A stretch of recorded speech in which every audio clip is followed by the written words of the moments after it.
Chapter 1. The Dream of Learning While You Sleep.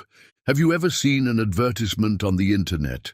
An advertisement that promises something amazing, something like, "Learn English fast. Just listen while you sleep." It sounds like a wonderful dream. Imagine going to bed, putting on your headphones, and waking up in the morning with new English words in your brain. It seems too good to be true. This idea is often called sleep learning. The idea is that your brain can listen to information while you are sleeping, and you can learn without any effort. Many people want to believe this is possible. Our lives are very busy. We have work, school, family, and chores. It can be difficult to find time to study a new language.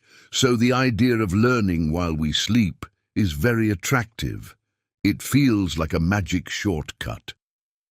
But here is the important question. Does it really work? Can you really become fluent in English just by listening to audio files at night? Scientists have studied this question for many years. They have studied the brain during sleep. They have done many experiments. And the answer, in the end, is quite simple. The answer is no. You cannot learn a new language like English while you are sleeping. This might be disappointing news for some people. It is sad to know that the magic shortcut is not real. But this is also good news. It is good news because now you can stop looking for magic tricks. Now you can focus on the real methods that truly work. Learning a language is not a magic trick. It is a journey. It is a process. It requires effort, time, and dedication. But this journey is also very rewarding. The feeling of understanding a movie in English or having a conversation with a new friend from another country is a much better feeling than any magic trick can give you. So in this book, we are going to talk about the real path to learning English. We will forget about the dream of sleep learning, and we will focus on the real, effective, and enjoyable ways to learn. This is not a story about shortcuts. This is a story about building real skills step by step. It is the story of how you can truly learn English. Chapter 2. The Real Secret. Active learning versus passive learning. To understand why sleep learning doesn't work, we need to understand two very important ideas: active learning and passive learning. These two ideas are the key to understanding how our brains learn a language. What is passive learning? Passive learning is when you receive information without doing anything with it. Your brain is not working hard. It is like sitting in a car and looking out the window. You see many things, but you are not driving the car. Examples of passive learning include listening to an English podcast while you are doing something else, like cooking or cleaning. Watching an English movie with subtitles in your own language. Having an English TV show on in the background while you look at your phone. In these situations, your ears hear the English language, but your brain is not fully engaged. You are a passive observer. Passive learning is not completely useless. It can help you get used to the sounds and rhythm of English. It can make you feel more comfortable with the language, but it is not enough to help you learn and remember new things effectively. Sleep learning is the most passive form of learning there is. Your brain is resting, not working. What is active learning? Active learning is the opposite. Active learning is when your brain is working hard. You are engaged with the material. You are thinking, doing, and using the language. It is like driving the car, not just sitting in it. You have to pay attention to the road, use the steering wheel, and make decisions.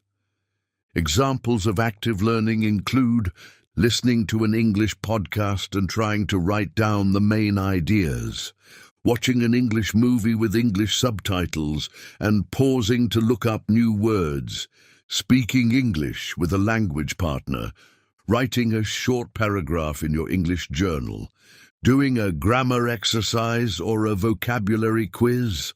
In these situations, you are not just receiving information, you are interacting with it.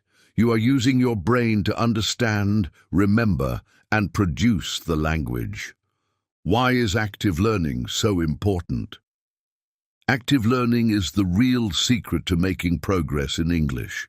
When you are active, you are telling your brain, this information is important. You need to remember this. Your brain then works to create strong connections. These strong connections are what we call memory. Think about learning to ride a bicycle. Can you learn to ride a bicycle just by watching videos of other people riding? Number. It's impossible. You have to get on the bicycle yourself. You have to try to pedal. You will probably fall down a few times.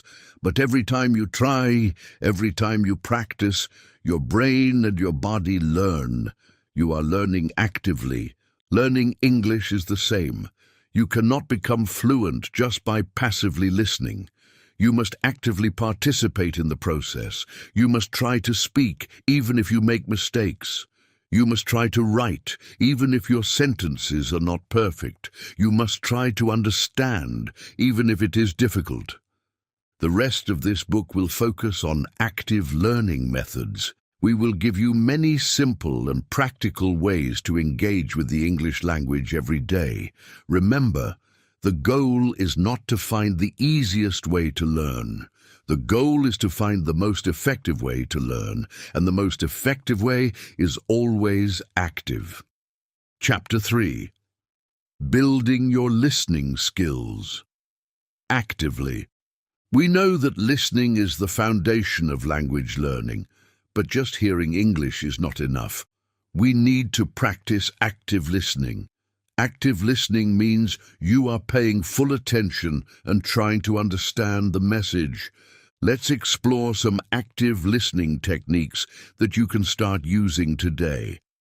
Technique 1. Focused listening. This is the opposite of having English on in the background. For this technique, you need to find a quiet place where you will not be distracted. Put your phone away. Close other tabs on your computer. Your only job for the next 10 or 15 minutes is to listen.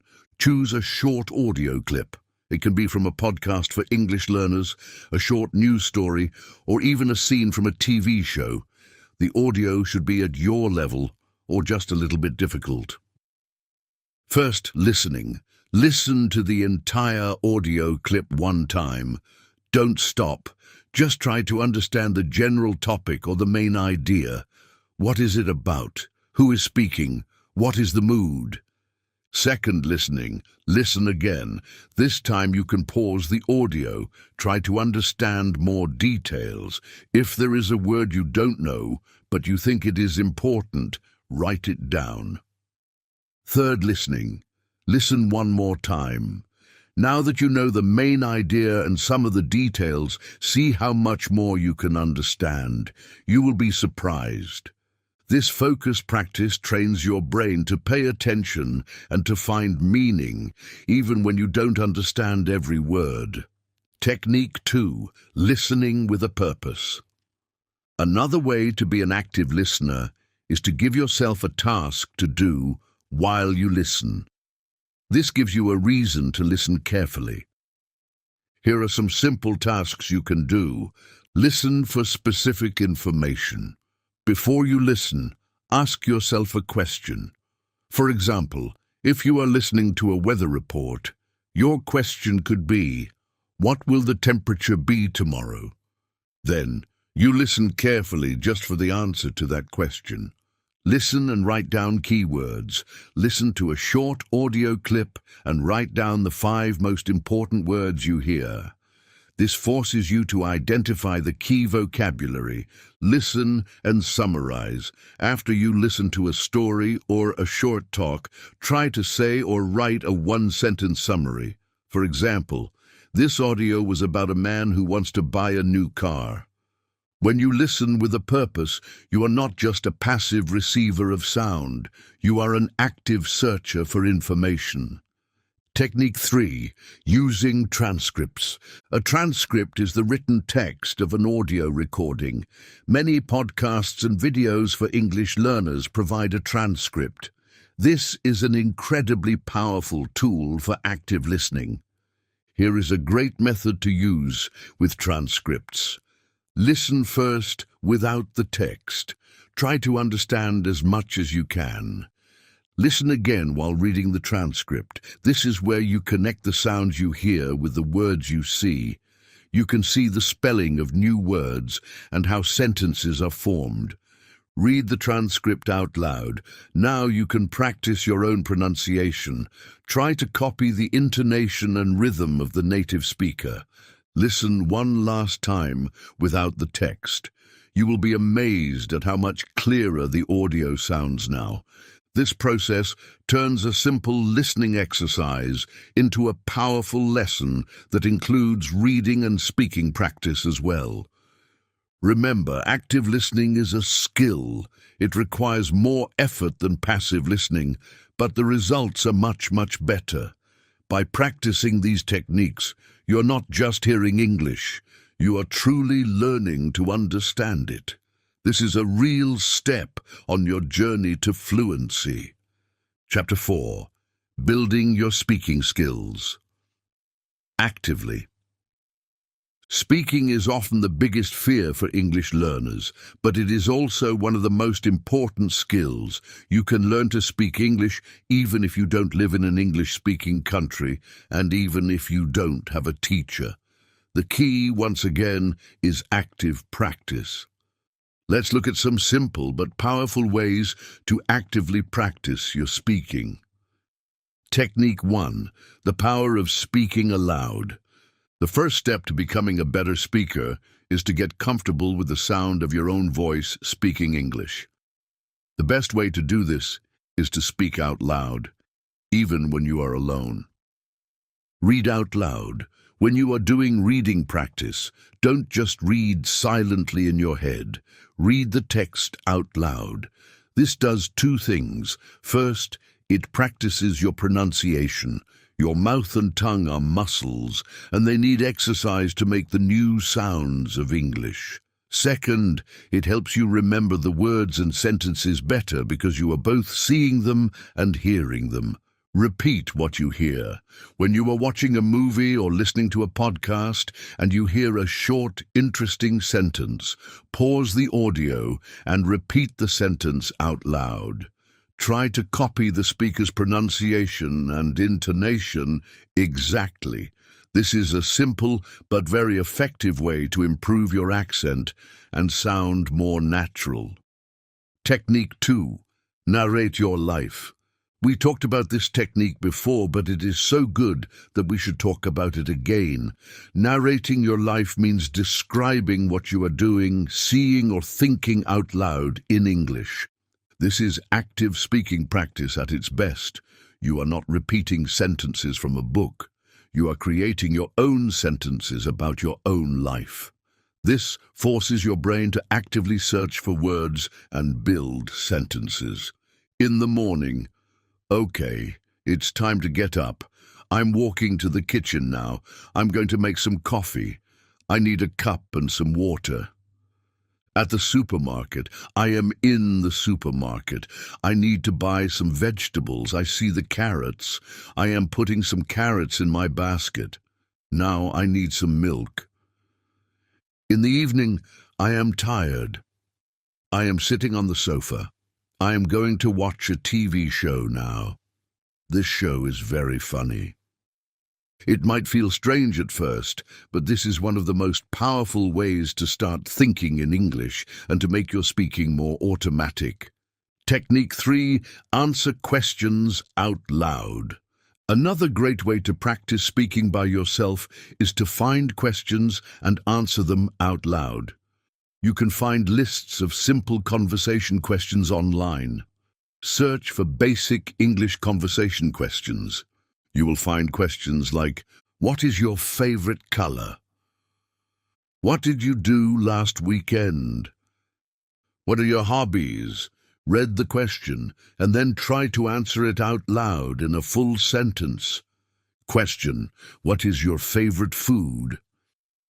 Your answer out loud: my favorite food is pizza. I like it because it has cheese and tomatoes. I sometimes eat pizza on Fridays. This is excellent practice because you are not just saying one word, pizza.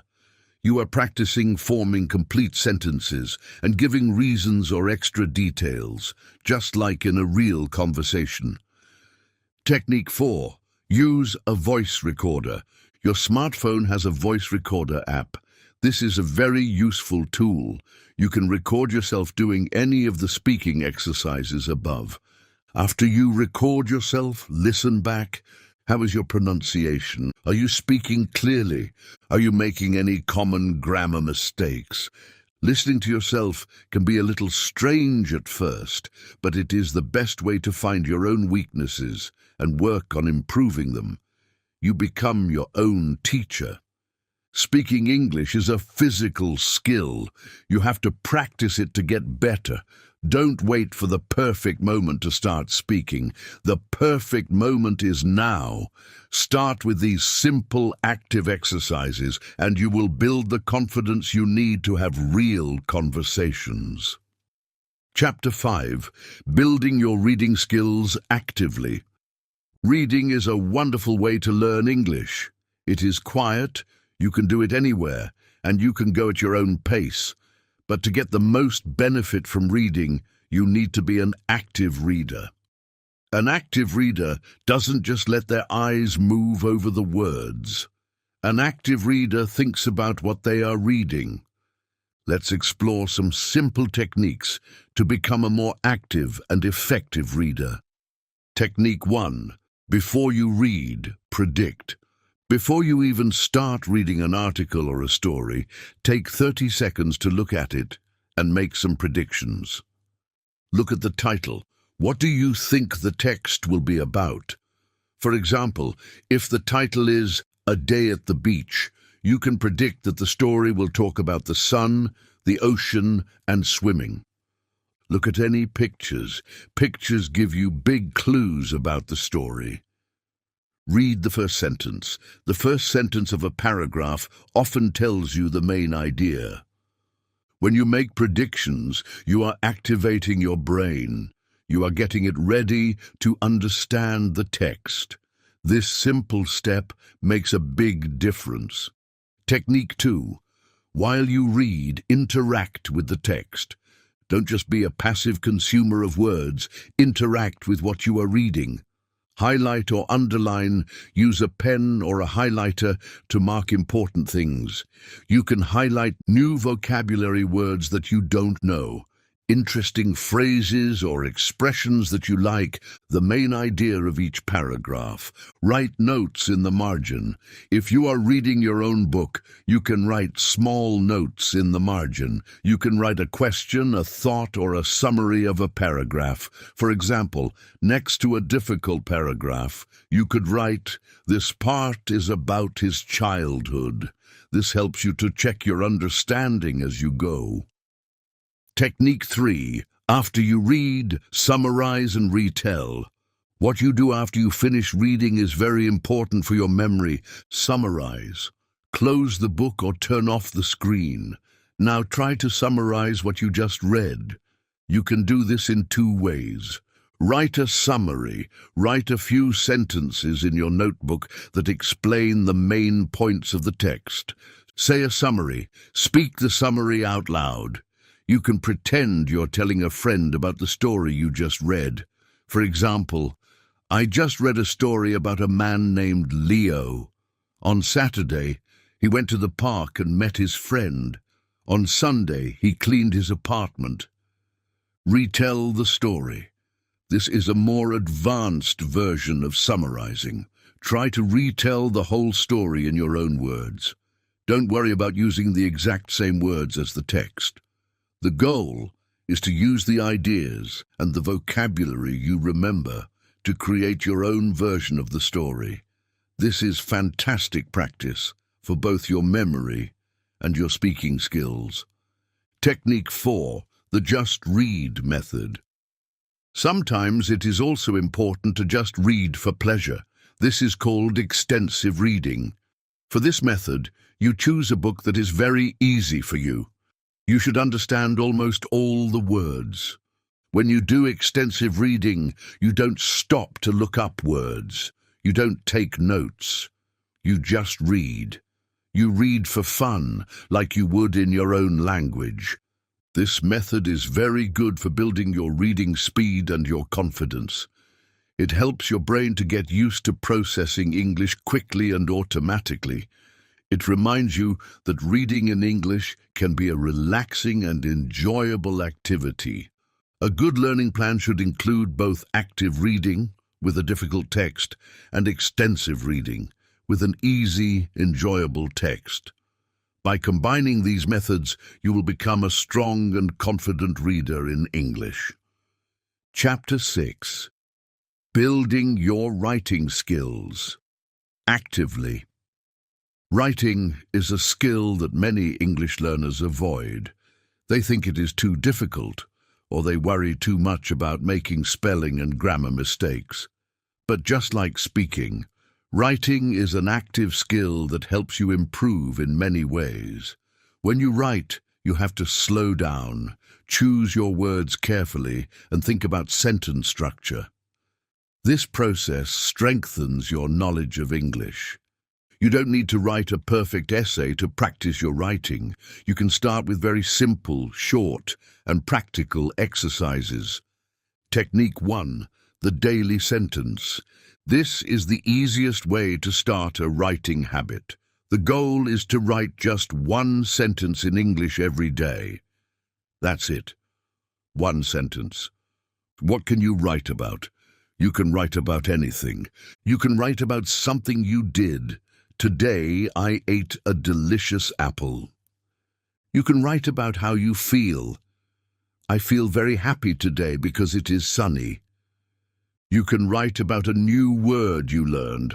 I learned the word cozy. My living room is very cozy.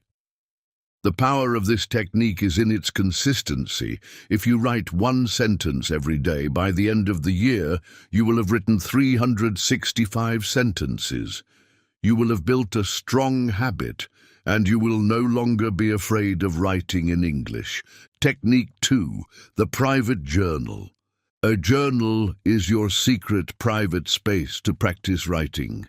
Because nobody else will read it, you can write freely without worrying about mistakes. This is very important for building confidence. You can expand on the daily sentence technique. Try writing a short paragraph in your journal every evening before you go to bed. You can summarize your day. Today was a busy day. I went to work in the morning. I had a meeting with my boss. After work, I went to the supermarket. I bought food for the week. Now I am tired and ready to sleep. You can write about your goals. This week I want to practice my English listening. I will listen to one podcast every day. I also want to learn 10 new vocabulary words. Keeping a journal helps you get used to expressing your personal thoughts and experiences in English. Technique 3, guided writing. Sometimes it's difficult to know what to write about. This is where guided writing can help. Guided writing means you use a model or a prompt to help you write. Copying. This might sound strange, but copying is a very old and effective learning method. Find a short, well-written paragraph in English. It could be from a book, an article, or a story. Read it carefully, then copy it by hand into your notebook. When you copy, you pay attention to every word, every comma, and every period. You are noticing the structure of good writing. Using a prompt. A prompt is a question or a topic that gives you an idea for writing. You can find many writing prompts online. For example, a prompt could be, "What is your favorite holiday? Describe it." Or, if you could have any superpower, what would it be and why? Prompts like these make writing feel like a fun game. Technique 4. Using technology to get feedback. While it's important not to worry too much about mistakes, it's also good to learn from them. Technology can help you with this. After you write a short text, you can type it into a free online grammar checker. These tools will show you your spelling mistakes and suggest corrections for your grammar. When you see the corrections, don't just accept them. Try to understand why it was a mistake. Did you use the wrong verb tense? Did you forget an article? This is a great way to learn grammar in a very practical way. Writing is a skill that connects your brain to the page. It helps you organize your thoughts and solidify your knowledge of vocabulary and grammar. Start with one sentence today and watch your confidence and your skills grow. Chapter 7. How to remember vocabulary forever. You learn a new word, you feel excited, you write it down. The next day, it's gone. Does this sound familiar? Forgetting vocabulary is one of the most frustrating parts of learning a language, but it doesn't have to be this way. The problem is often not your memory, it's the method you are using to learn. Just reading a word and its translation is not enough for your brain to create a strong memory. You need to use more active and creative techniques. Let's explore some powerful methods to make new English words stick in your brain forever. Method 1. Make it personal. Our brains are very good at remembering things that are connected to our own lives, our feelings and our experiences. So, when you learn a new word, the most important thing you can do is to connect it to yourself. How to do it? When you learn a new word, don't just write the definition. Create a sentence using that word that is true for you. Example, let's say you learn the adjective exhausted, which means very, very tired. A bad example sentence is, the man is exhausted. This is boring and has no connection to you. A good personal example sentence is, after I cleaned my whole apartment on Saturday, I felt exhausted. Or, last night, my baby cried a lot, so today I am exhausted. Now the word is connected to a real feeling and a real memory in your life. This personal connection is like glue for your memory. Method 2. Create a strong visual image. Our brains think in pictures. An image is much more powerful than just a word.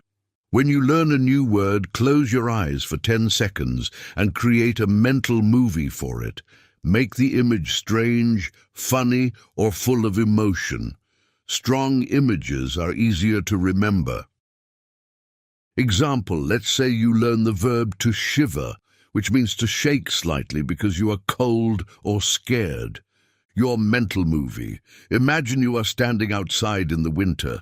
You are wearing only a t-shirt. You can see your breath in the air. You feel the cold wind on your skin, and your whole body starts to shake uncontrollably. That feeling, that action, that is shivering. When you create this strong sensory image, your brain has a picture to connect to the word. Method 3. Learn word friends. Collocations. In English, some words are almost always found together. These word partnerships are called collocations. Learning words together with their friends makes you sound much more natural, and it's easier for your brain to remember them as a single chunk. Many learners translate directly from their native language. For example, they might say, a strong rain. But the natural English collocation is heavy rain. Instead of just learning the word mistake, learn the full phrase, make a mistake. Instead of just learning photo, learn take a photo.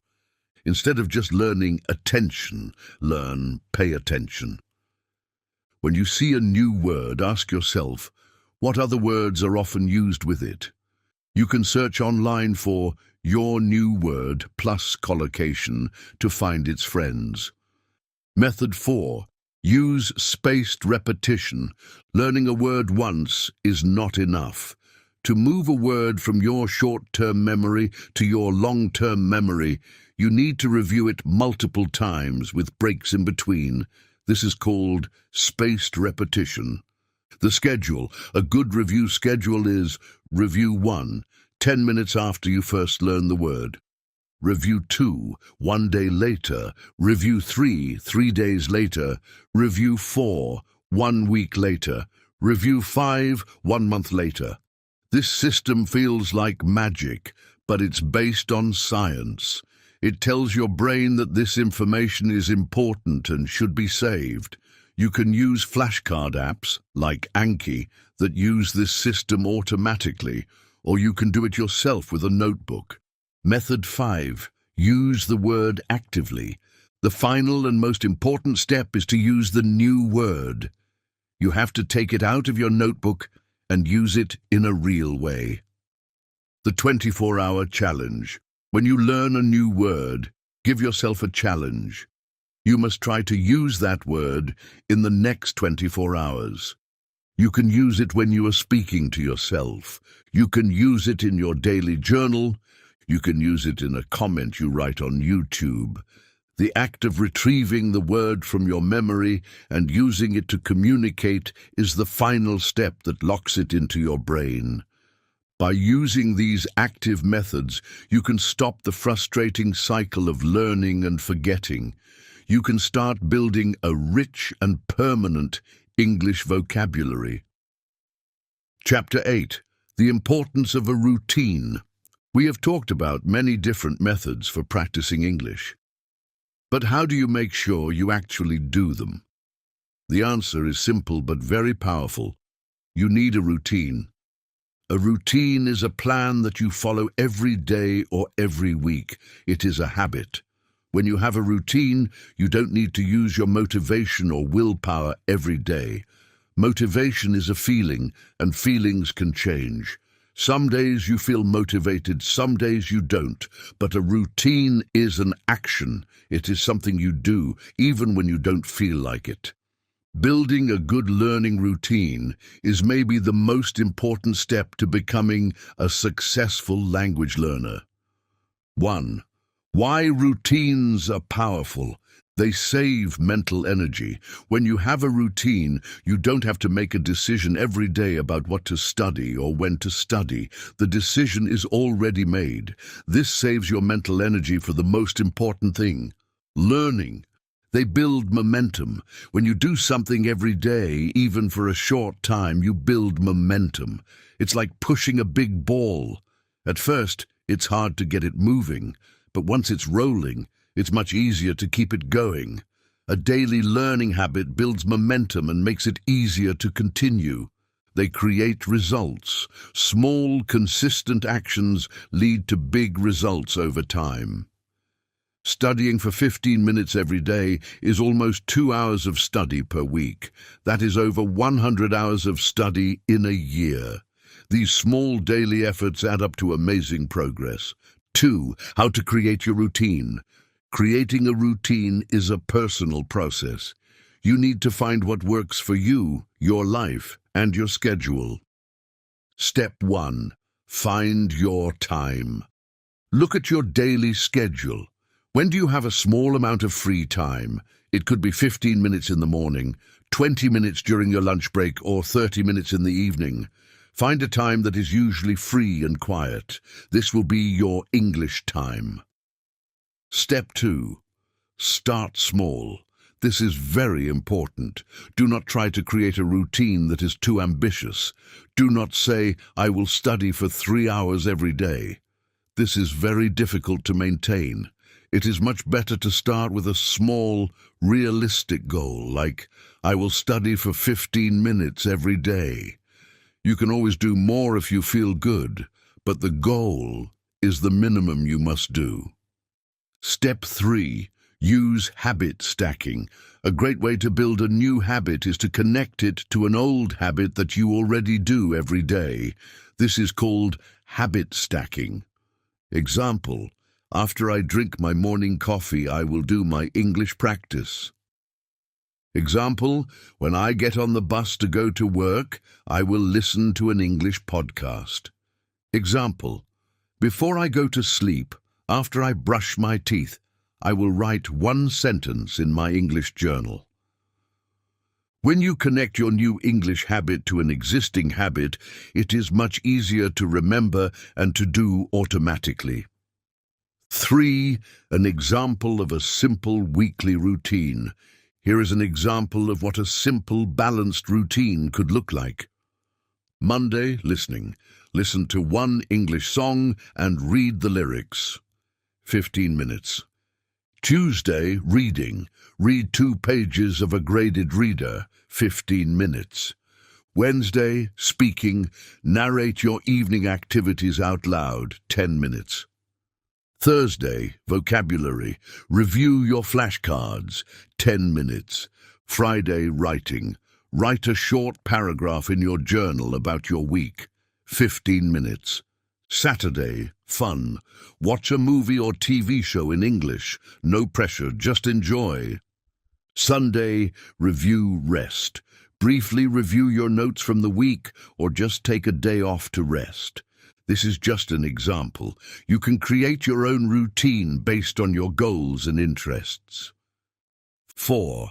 Be flexible and forgive yourself. Life is unpredictable. Some days you will be very busy or very tired. Some days you might miss your routine. That is okay. It is not a disaster. The important thing is to not miss 2 days in a row. If you miss one day, forgive yourself and get back to your routine the next day. Don't let one missed day become a missed week or a missed month. A good routine is your best friend on your English learning journey. It provides structure, builds consistency, and guarantees that you will make progress over time. Chapter 9. The importance of fun and passion. We have talked a lot about methods, techniques, and routines. These things are very important, but there is one more ingredient that is essential for success in language learning. That ingredient is fun. If you are not having fun, you will not continue. If your learning feels like a boring, difficult chore, you will eventually lose your motivation and stop.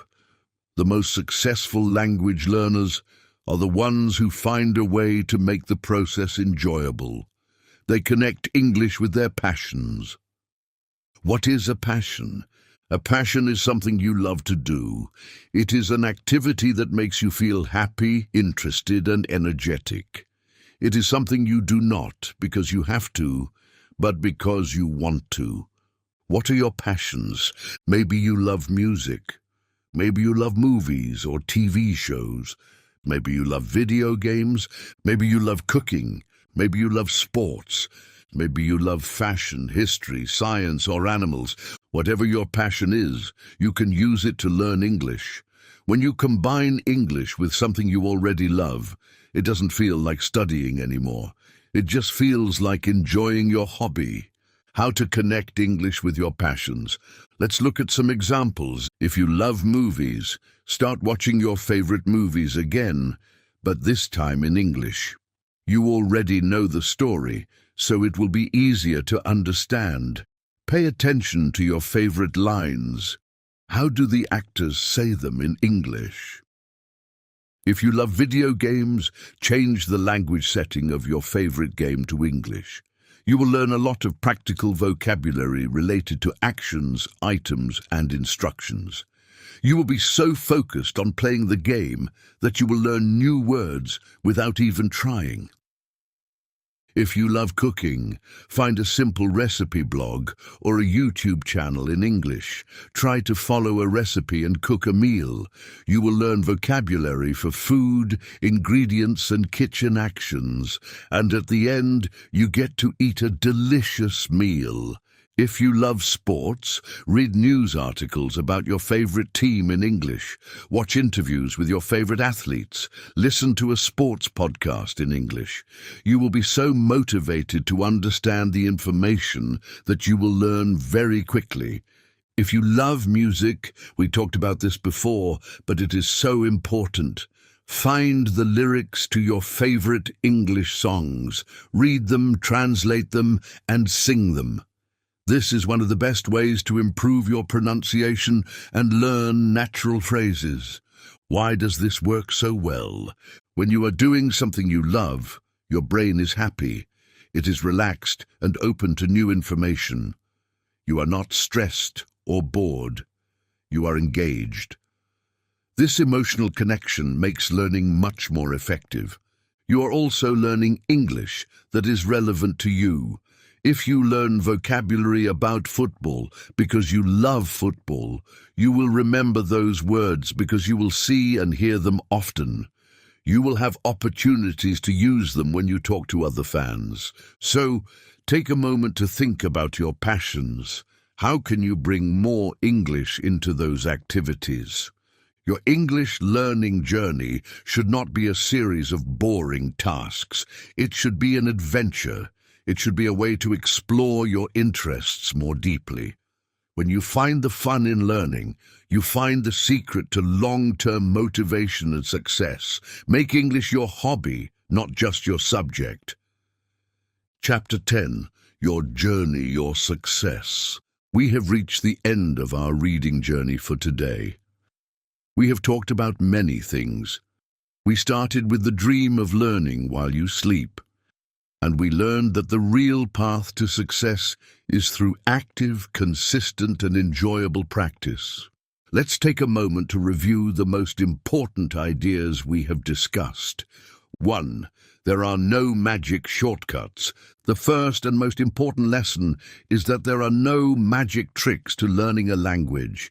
You cannot become fluent overnight. You cannot learn just by listening in your sleep. Real progress comes from real effort. When you accept this, you can stop wasting time looking for easy answers and start building real skills. 2. Active learning is key. The secret to effective learning is to be an active participant. You must engage your brain. You must listen with focus, speak with courage, read with curiosity, and write with purpose. Every time you actively use the language, you are building stronger connections in your brain. 3. Consistency is more important than intensity. It is much better to practice for 15 minutes every day than to practice for 3 hours once a week. Small, regular actions build strong habits and create amazing results over time. Your best friend on this journey is your daily routine. 4. Make it personal and fun. You will remember what is important to you. Connect English to your own life, your own feelings, and your own memories. And connect English to your passions.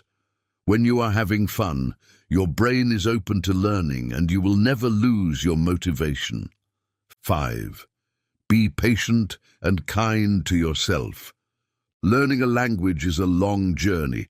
There will be good days and bad days. Some days you will feel like a genius. Other days you will feel like you have forgotten everything. This is normal. Every single language learner in the world has this experience. Do not compare yourself to other people. Your journey is unique. The only person you should compare yourself to is the person you were yesterday. Be proud of your progress, no matter how small it seems. Every new word you learn, every sentence you understand, every short conversation you have, these are all victories. Celebrate them. You have started a wonderful adventure. Learning English will open up new worlds for you. It will allow you to connect with new people, explore new cultures, and discover new ideas. You have already taken a huge step today by completing this long reading practice. This shows that you have the dedication and the focus to succeed. The journey ahead is long, but you have a map, you have the tools, you have the ability. Believe in yourself, trust the process, and enjoy every step of the way. Your success is waiting for you. Congratulations! You have just finished a very, very long reading practice. That is an incredible achievement, and you should be extremely proud of your focus and dedication today. We have explored the real path to learning English, a path of active practice, consistency, and enjoyment. I hope you feel motivated and ready to continue your journey with these effective methods. Remember, the most important step is always the next one you take. So for your practice, I have a question. What is the number one real active tip from this video that you are going to start using this week? Let us know in the comments below. We would love to hear about your plan. If you found this special guided reading lesson helpful, don't forget to subscribe to Speak Up English for more content to improve your English skills. Keep practicing, keep believing in yourself, and we'll see you in the next lesson. Goodbye. Chapter 1. Your first step, finding your reason. Learning a new language is a big decision. It is the start of a long and exciting journey. Before you learn your first word, before you study your first grammar rule, you must ask yourself one very important question. Why? Why do you want to learn English? This question is the foundation of your entire learning journey. Your answer is your motivation. It is the fuel that will keep you going when the journey feels difficult. Many people have simple answers. They say, I want to learn English. But this is not a strong reason. It is not enough. You need a clear and personal vision. A vision is a picture in your mind of your future success. Let's think about some weak reasons, and then let's make them stronger. A weak reason is, I want to speak English fluently. This is weak because fluently is not specific. What does it mean?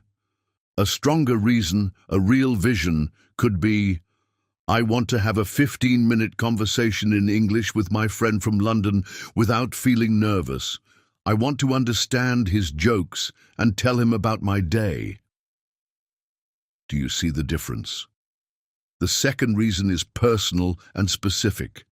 You can imagine it.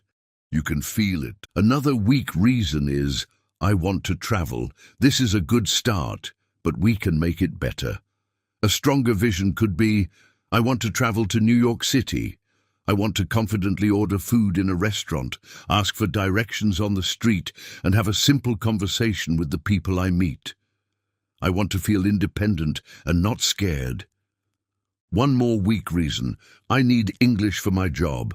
This is a common reason, but let's make it more powerful. A stronger vision could be, I want to get a promotion at my job.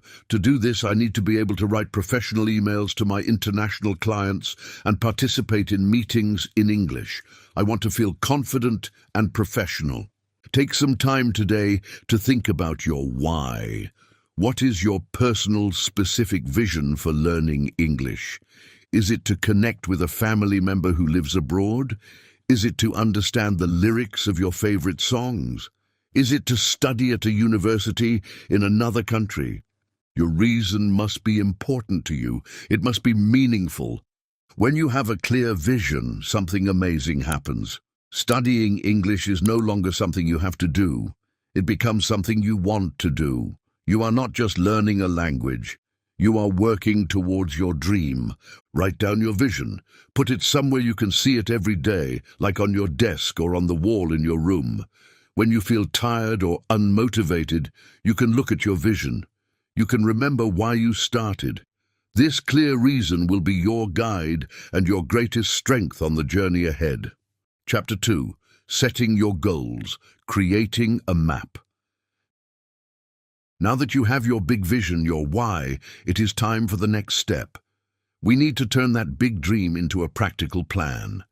To do this, we need to set goals. A vision is your destination, like a beautiful city you want to visit, but goals are the map that shows you how to get there, step by step. Without goals, a big vision can feel overwhelming and impossible.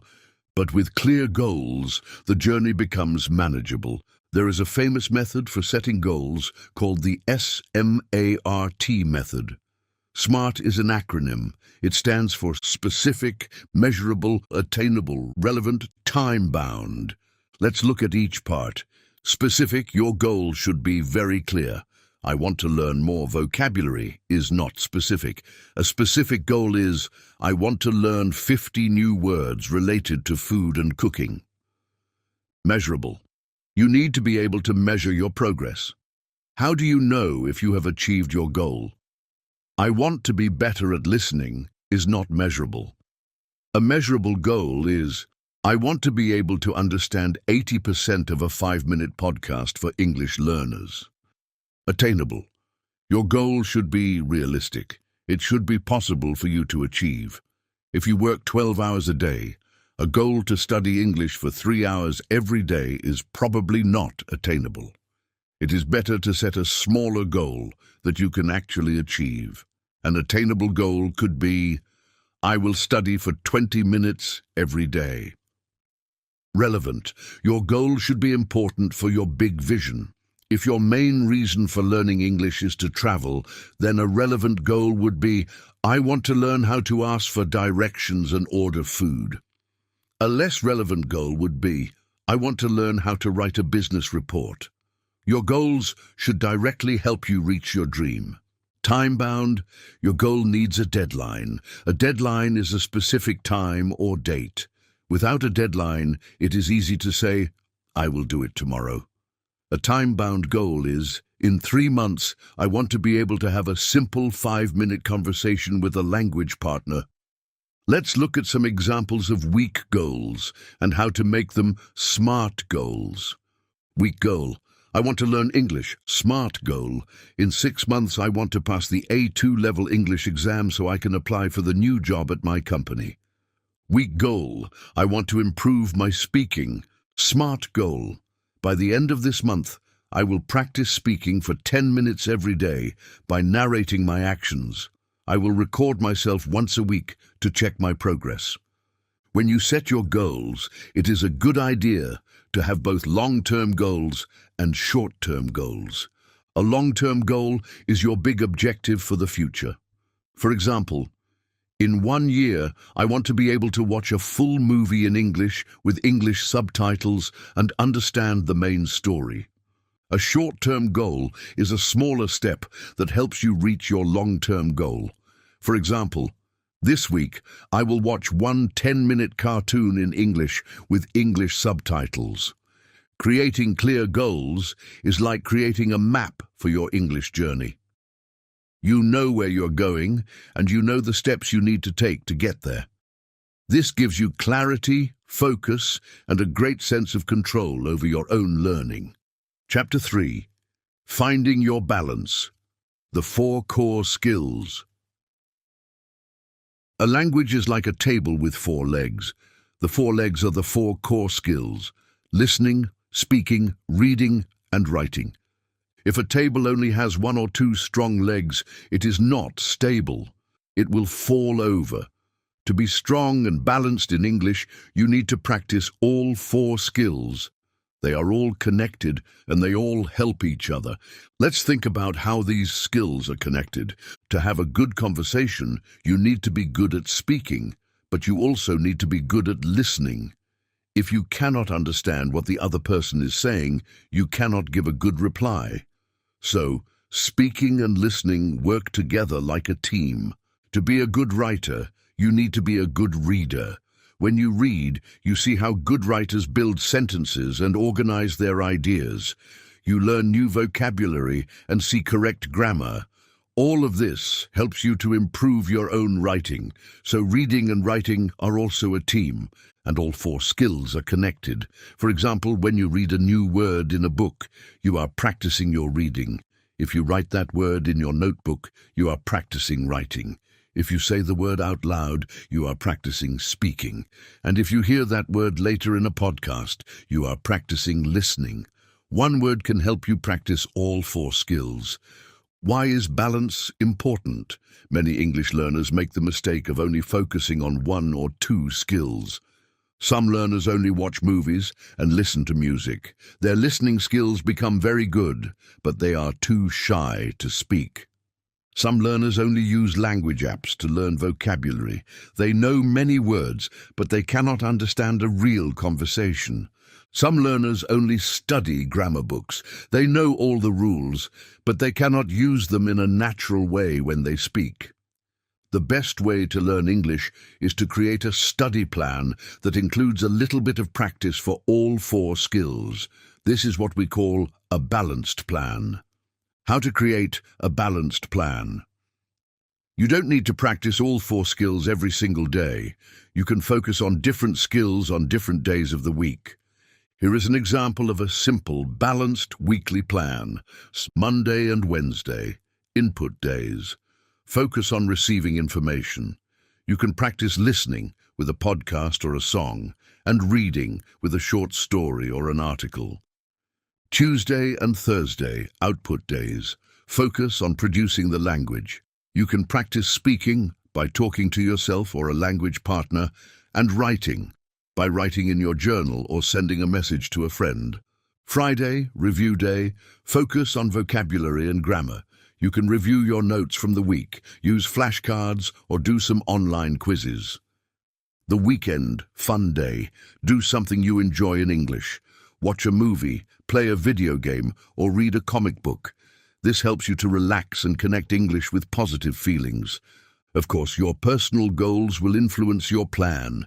If your main goal is to travel, you will probably want to focus more on speaking and listening. If your main goal is to get a job where you have to write emails, you will want to focus more on writing and reading. But even if you have a specific focus, it is important to never completely ignore the other skills. A balanced approach will make your English stronger, more flexible, and more useful in all kinds of real-life situations. Remember the table with 4 legs.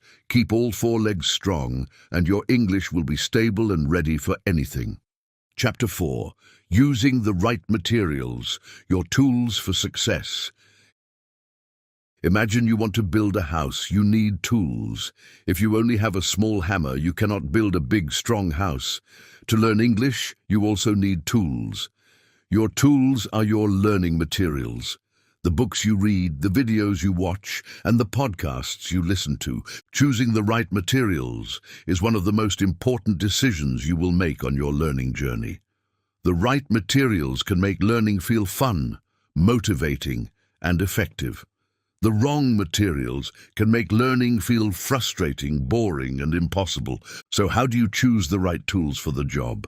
The most important rule: find your level. The biggest mistake that many learners make is choosing material that is too difficult for them. They want to learn fast, so they decide to read a famous English novel or watch a popular TV show for native speakers. But then a problem happens. They don't understand anything. They have to stop every 5 seconds to look up a word in the dictionary.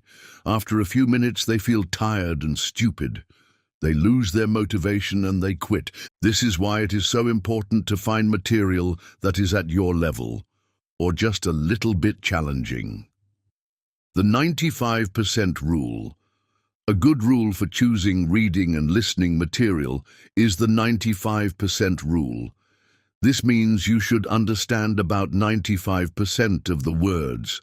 This way, you can understand the main story and enjoy it, but there are still a few new words for you to learn. If it's too hard, if you are listening or reading and you feel lost and frustrated, the material is probably too difficult. It is not your fault. Just stop and find something easier. There is no shame in using materials for beginners. If it's too easy, on the other hand, if you understand 100% of the words and you feel a little bored, the material might be too easy. It is good for building confidence, but you are not learning many new things. It is time to find something a little more challenging. Where to find level-appropriate materials. For A2 learners, there are many fantastic resources available. Graded readers. We have talked about these before. They are books that are specially written for your level. They are the perfect tool for building your reading confidence. You can find them in bookstores or online. Podcasts for learners. Search for A2 English podcast. You will find many podcasts where the hosts speak slowly and clearly and often talk about interesting topics. YouTube channels for learners. Many YouTube channels, like this one, create videos specifically for different levels. They use simple language and often have subtitles. Websites for learners. Websites like News in Levels or BBC Learning English provide news articles written at different levels of difficulty. You can read the same news story at level 1, level 2, or level 3. This is a great way to see your progress. The second most important rule: find what you love. After you find your level, the next step is to find topics that you are genuinely interested in. Learning should be a pleasure, not a punishment. Think about your hobbies and passions. Do you love animals? Find a YouTube channel about cute animals in English. Do you love cooking? Find a blog with simple English recipes. Do you love history? Find a podcast that tells simple stories from history. When you use materials that you find interesting, you forget that you are studying. You are just enjoying your hobby. Your motivation will be much higher and you will learn much more, much faster. Your learning materials are your tools. Choosing the right tools makes the job of building your English skills much easier and much more enjoyable. So take the time to find the books, videos, and podcasts that are perfect for you. Chapter 5. Learning vocabulary in context. Vocabulary is the bricks you use to build your English house. The more bricks you have, the bigger and better your house can be. But how do you collect these bricks and make sure they are strong? Many learners try to build their vocabulary by memorizing long lists of words from a dictionary. They write the English word on one side of a paper and the translation in their language on the other. This method can feel productive.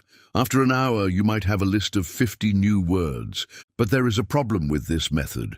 The next day, you will probably forget most of those words, and even the words you remember, you might not know how to use them correctly in a sentence.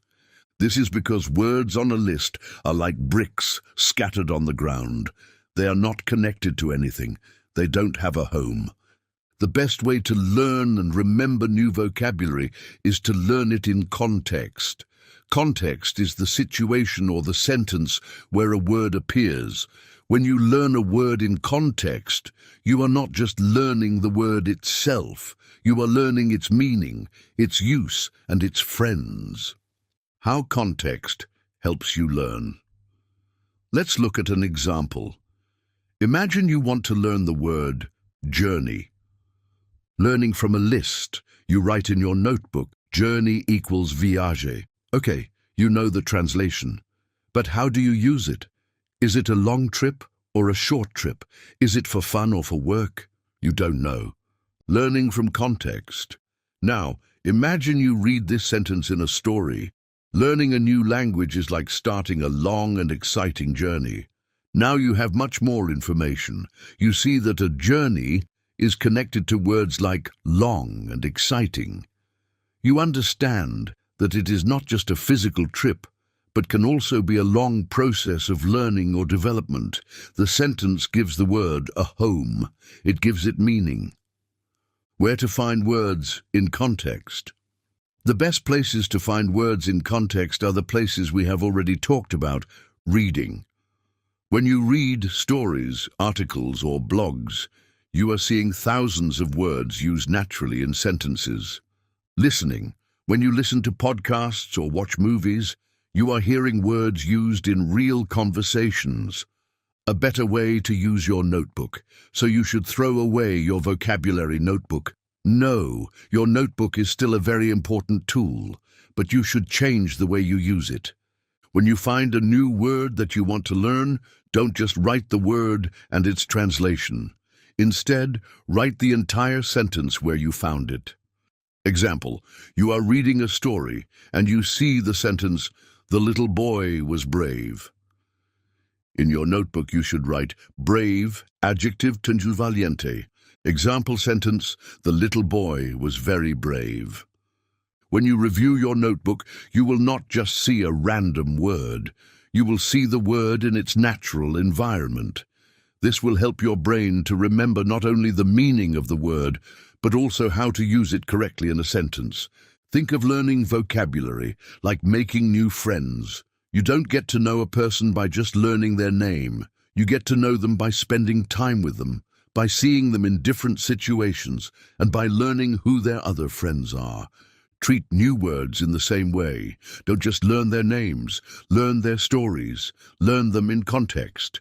This is the secret to building a vocabulary that is not only big, but also useful and strong. Chapter 6. Surrounding yourself with English. Imagine you want to learn how to swim. You can read books about swimming and watch videos about swimming, but what is the fastest and most effective way to learn? It is to get in the pool, to surround yourself with water. Learning a language is very similar. The fastest way to learn English is to surround yourself with it. This is called immersion. Immersion means you make English a normal and necessary part of your daily life. You might think, but I don't live in an English-speaking country. How can I surround myself with English?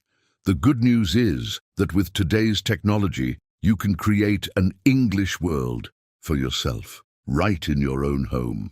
Let's look at some simple and practical ways to create your own English immersion environment. 1. Your digital world. We all spend many hours every day using our phones and computers. This digital world is a perfect place to start your immersion. Change your phone language. This is one of the easiest and most powerful tricks. Go to your phone settings and change the system language to English. At first, it will feel strange, but after a few days, it will feel normal. You will learn hundreds of useful words like settings, notifications, call, message, delete, and save without even trying. Change your app languages. You can also change the language of your favorite social media apps like Instagram, Facebook, or TikTok to English. You will start to see buttons like, comment, share, and follow in English. Change your computer language. Do the same thing with your computer or laptop. Every time you turn it on, you will be interacting with English. 2. Your home environment. You can also change your physical environment to include more English. Label everything. We talked about this before, but it is a great immersion technique. Get some sticky notes and label the objects in your house. Put a note that says door on your door. Put one that says window on your window. Label your refrigerator, sofa, television, and bed. Every time you see these objects, you will also see the English word. This creates a constant and effortless review. Shopping lists. When you need to go to the supermarket, try to write your shopping list in English. Instead of writing leche, write milk. Instead of pan, write bread. It's a simple, practical way to practice vocabulary for everyday life. 3. Your entertainment. The time you use for relaxation and entertainment can also be your English practice time. Music. Create a playlist of songs in English that you love. Listen to it when you are cooking, cleaning, or exercising. Let the sounds of English become a normal part of your day. TV and movies. We talked about the 3-step method for watching movies. Subtitles in your language, then English subtitles, then no subtitles. Try to make a rule for yourself. This week, one of the movies I watch will be in English. YouTube. Think about the topics you love to watch on YouTube. Do you like videos about travel, video games, makeup, or technology? Find a creator who makes videos about that topic in English. Subscribe to their channel. Now your entertainment is also your English lesson. 4. Your thinking. The final and most advanced step of immersion is to try to change the language you think in. Start with simple thoughts. You don't have to think about complex philosophy in English. Start with simple, everyday thoughts. Example, when you wake up, you can think to yourself, I am tired, I need coffee. Example, when you're hungry, you can think, what should I eat for lunch? Maybe a sandwich. This is difficult at first, but it is the ultimate goal of immersion. When you start thinking in English, you are no longer translating. You are using the language naturally and automatically. Creating an immersion environment doesn't happen in one day. You can start small. Choose one or two of these ideas to try this week. Maybe you can change your phone language today. Maybe you can find one YouTube channel in English to watch. Every small change you make helps to build your English world and makes your learning journey faster and more effective. Chapter 7. The power of active listening.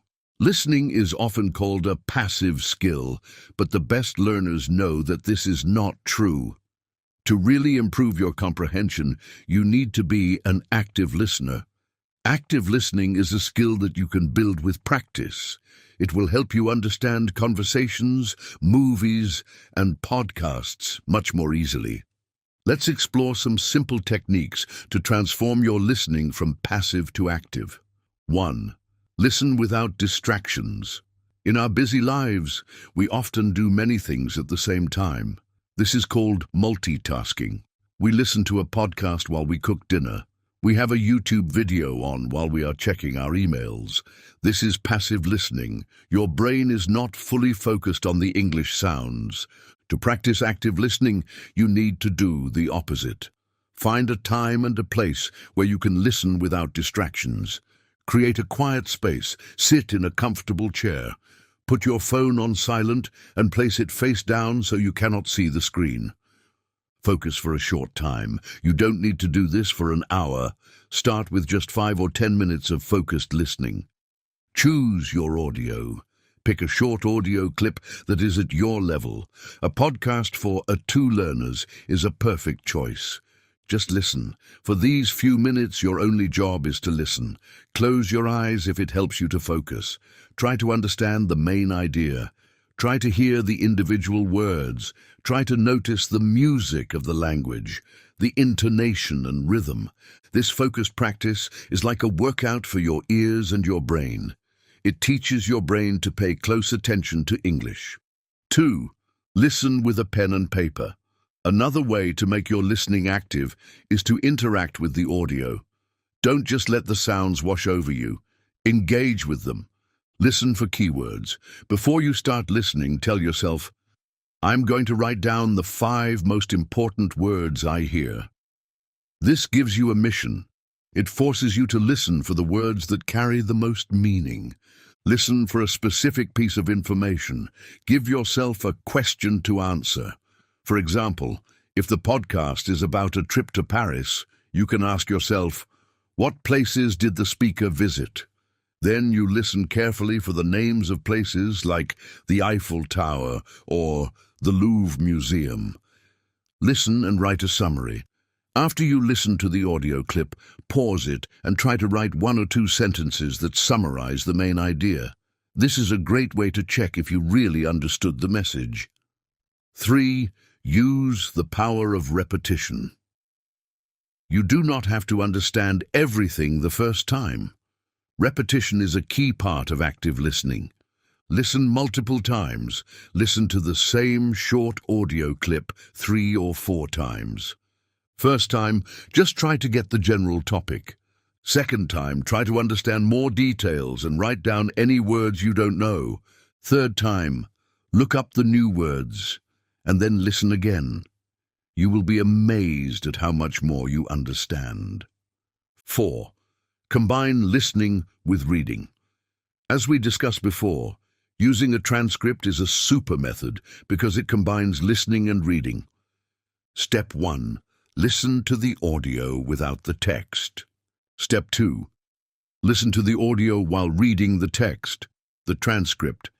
This connects the sounds to the words. Step 3. Read the text out loud yourself to practice pronunciation. Step 4. Listen one final time without the text. The audio will sound much clearer and easier to understand. By using these active listening techniques, you are taking control of your learning. You are training your brain to be a better, more focused listener. This will not only help you understand podcasts and movies, but it will also prepare you for the most important listening skill of all, understanding real people in real conversations. Chapter 8. The Courage to Write and Speak. Listening and reading are input skills. You are taking information into your brain. Speaking and writing are output skills. You are producing information from your brain. For many learners, the output skills are much scarier. Why? Because when you speak or write, you can make mistakes, and other people can see or hear those mistakes. This fear of making mistakes can be a big barrier.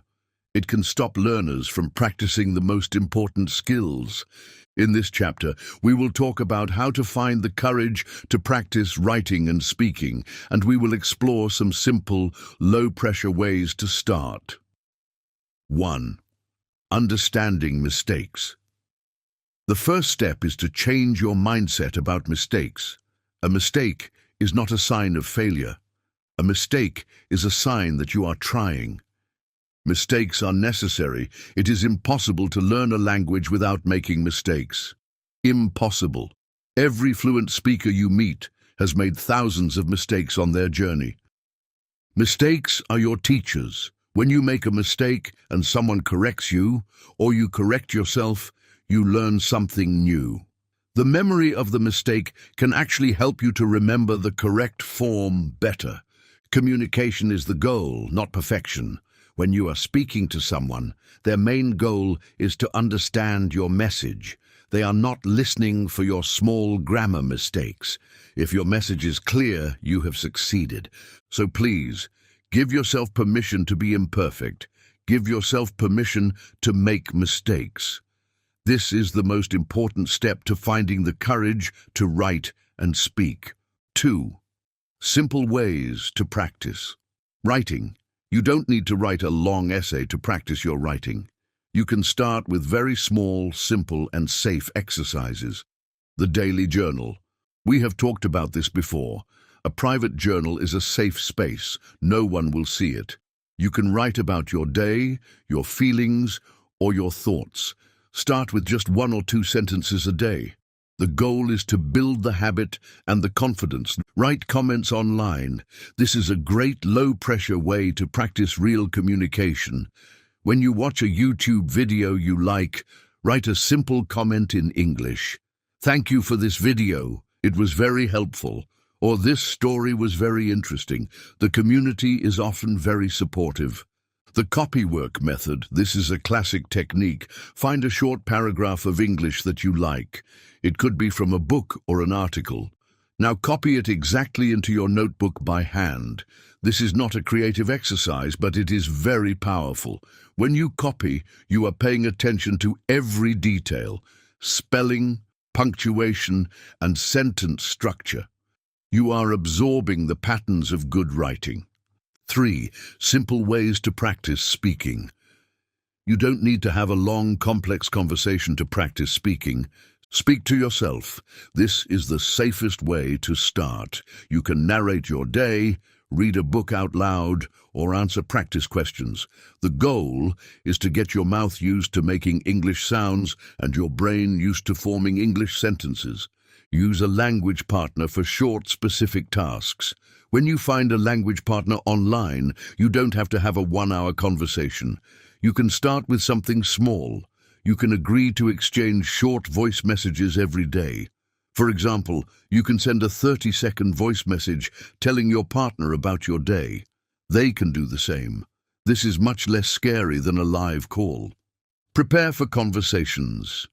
If you are nervous about talking to a language partner, you can prepare. Before you talk, think of 3 or 4 questions you want to ask them. Write them down. Also, think about some things you want to talk about. Maybe you want to talk about a movie you saw or a book you are reading. When you have a small plan, you will feel much more confident. The journey to confident speaking and writing is built on small, brave steps. Start with the exercises that feel safe and manageable for you. Celebrate every sentence you write and every word you speak. You have the courage inside you. You just need to let it out. Chapter 9, Making Technology Your Friend. We are very lucky to be learning English in the 21st century. We have a powerful teacher in our pockets and on our desks: technology. The internet, our smartphones, and our computers give us access to an amazing world of resources and tools. If you use it wisely, technology can be your best friend on your English learning journey. It can make learning more fun, more convenient, and much more effective. Let's explore some of the best ways to use technology as your learning buddy. 1. Language learning apps, your personal tutor. There are hundreds of apps designed for learning English. These apps can be a great way to build a foundation, especially for vocabulary and grammar. What they are good for: apps are great for short, daily practice. They often feel like a game, which makes learning fun and motivating. They are perfect for learning basic vocabulary and seeing simple sentence structures. How to use them effectively: choose 1 or 2 apps that you like and use them consistently. Try to do a short lesson every day. Remember, these apps are a tool, but they are not a complete solution. You still need to practice with real-world materials like books and podcasts. 2. Online dictionaries, your word explorer. A good online dictionary is an essential tool. It is much faster than a paper dictionary, and it often has extra features. Choosing a good dictionary for A2 learners, a dictionary that gives simple definitions in English, is a great choice. The Cambridge Learners Dictionary or the Oxford Learners Dictionaries are excellent options. They also provide example sentences and audio pronunciation. How to use it: when you find a new word, don't just look at the translation. Listen to the pronunciation. Read the example sentences. Try to understand the English definition. This helps you to start thinking in English. 3. YouTube, your free video library. YouTube is an incredible resource for English learners, and it is completely free. You can find videos on any topic you can imagine. Channels for English learners. There are thousands of wonderful teachers on YouTube who create lessons for every level. You can find videos on grammar, vocabulary, pronunciation, and learning tips. Find a few teachers whose style you like and subscribe to their channels. Watching for fun. Remember to use YouTube for fun too. Find channels in English about your hobbies. Whether you like makeup, history, science, or cars, there is a channel for you. Watching videos you enjoy is a fantastic way to improve your listening skills. Using YouTube's features, don't forget to use the tools that YouTube gives you. You can slow down the speed of the video if the speaker is too fast. You can turn on the subtitles, captions, in English to help you understand. 4. Language exchange websites and apps. Your global connection technology allows you to connect with people from all over the world. You can practice speaking with a native English speaker without ever leaving your home. How they work: websites and apps like HelloTalk, Tandem, and Speaky help you find a language exchange partner. You find a native English speaker who wants to learn your language. Then you can help each other. You can spend half the time speaking in English so they can help you, and half the time speaking in your language so you can help them. How to start: you can start with just text messages. When you feel more confident, you can send short voice messages. And when you are ready, you can have a live video call. This is one of the best ways to practice real conversation. A final tip: be the boss of your technology. Technology is a wonderful servant, but it can be a terrible master. The internet is full of distractions. It is very easy to plan to study English for 20 minutes and then find yourself watching funny cat videos for an hour instead. When it is your dedicated study time, be focused. Turn off notifications from other apps. Close your social media tabs. Use technology as a deliberate tool for your learning. By using these digital tools in a smart and focused way, you can make your English learning journey faster, more effective, and much more interesting. Chapter 10. The journey is the reward. We have reached the end of our guide. We have traveled a long way together. We started with the idea of magic shortcuts and learned that the real path to success is not magic, but method. It is a path of active, consistent, and enjoyable work. Let's take a moment to look back at the most important lessons we have learned on our journey today. 1. Find your fire, your motivation. Everything starts with your why. Your reason for learning English is the fuel for your journey. It is what will keep you going on difficult days.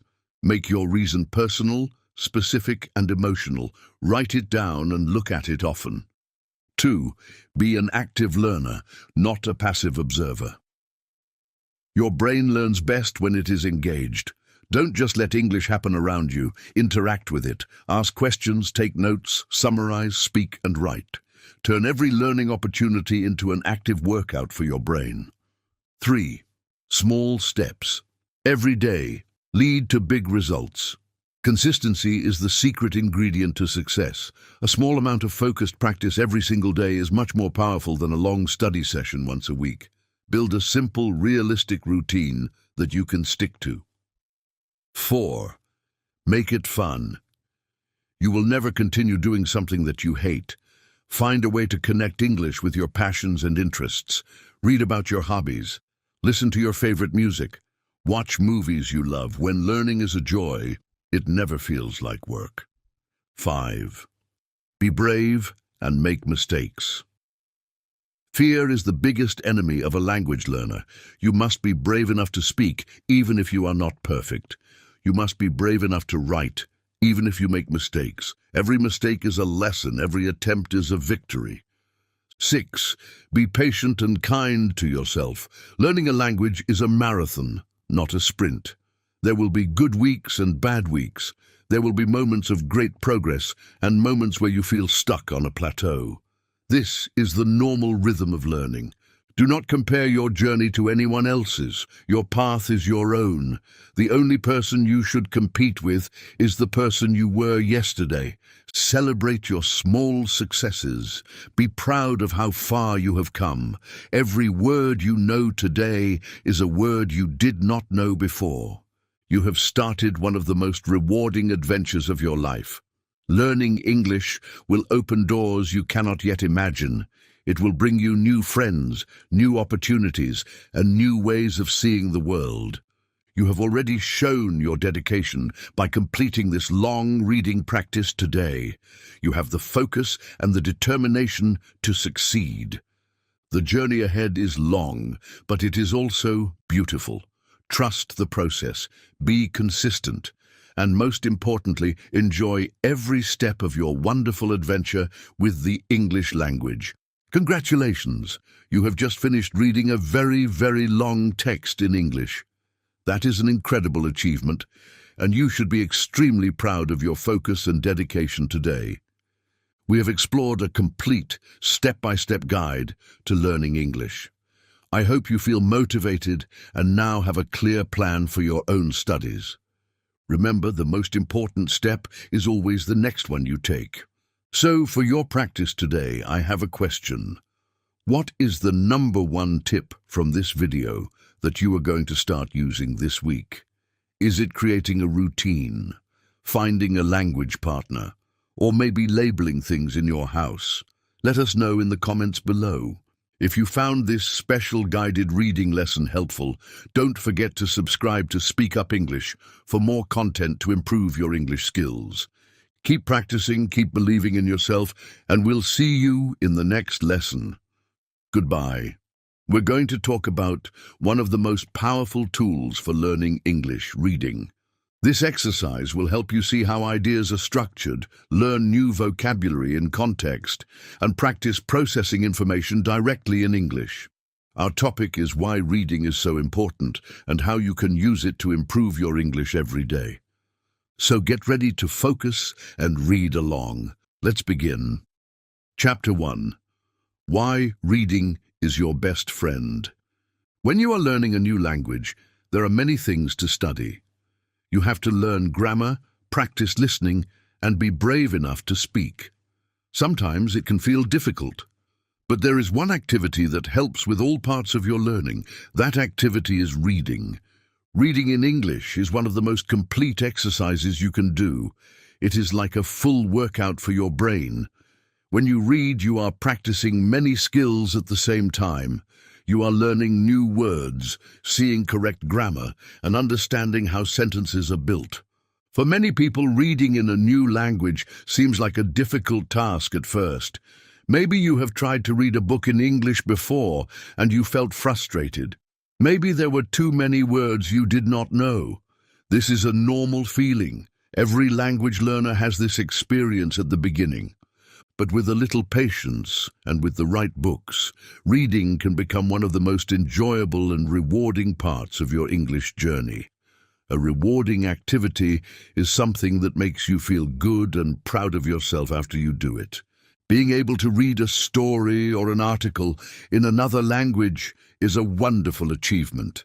It shows you that you are making real progress. It gives you confidence. In this book, we are going to explore the many benefits of reading in English. We will see how this simple activity can help you become a better speaker, a better writer, and a more confident English user. We will also give you some simple tips to help you start your reading adventure today. So let's turn the page and begin to discover the magic of reading. Chapter 2. Benefit 1. You learn new words naturally. One of the biggest and most important benefits of reading is that it helps you expand your vocabulary. To expand your vocabulary means to increase the number of words you know. Of course, you can learn new words by memorizing lists from a textbook, but this is often boring, and it is easy to forget the words later. Reading offers a much more natural and effective way to learn. When you read, you do not see words in a list. You see words in a real context, inside a real sentence. This context helps you to understand the meaning of the word much more easily. Let's look at an example. Imagine you are reading a story and you see this sentence. The little girl was very brave. She was not afraid of the big dark dog. Maybe you do not know the word brave, but you can use the rest of the sentence as a clue. The sentence says she was not afraid. So, you can guess that brave means something similar to not being afraid. This is learning from context. It is a very powerful skill. Every time you read a new book or a new article, you will meet new words. A good idea is to have a notebook with you when you read. When you see a new word that seems important, you can underline it in the book. After you finish reading the page or the chapter, you can write these new words in your notebook. But do not just write the word and its translation. To remember the word better, you should also write the full sentence from the story where you found it. For example, in your notebook, you can write brave. The little girl was very brave. When you write the full sentence, you remember how the word is used. This is much more effective than just memorizing a single word.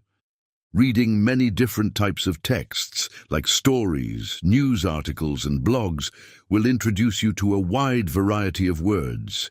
Your vocabulary will grow bigger and bigger with every page you read. And the best part is that you are learning these new words while enjoying a story or learning about a topic you are interested in.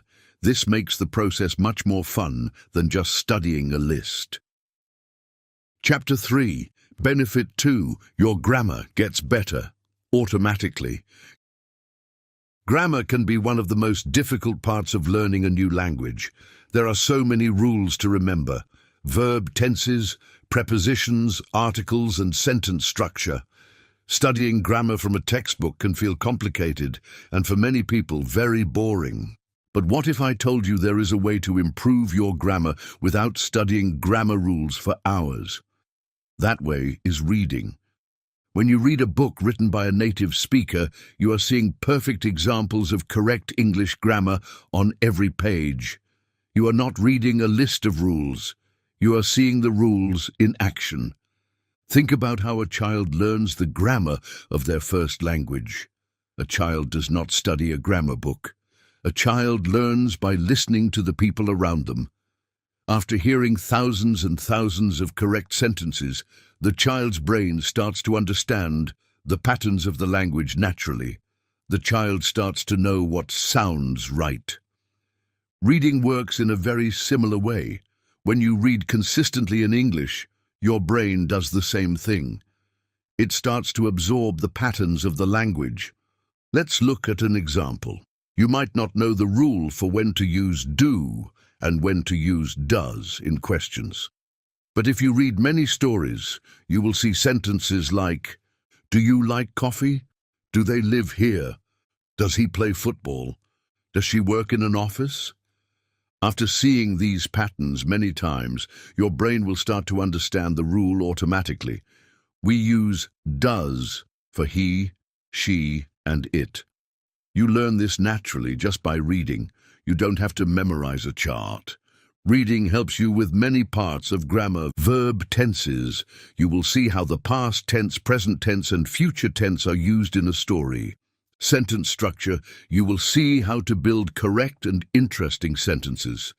Prepositions. You will see how words like in, at, and on are used correctly. For example, he lives in London. He works on Monday.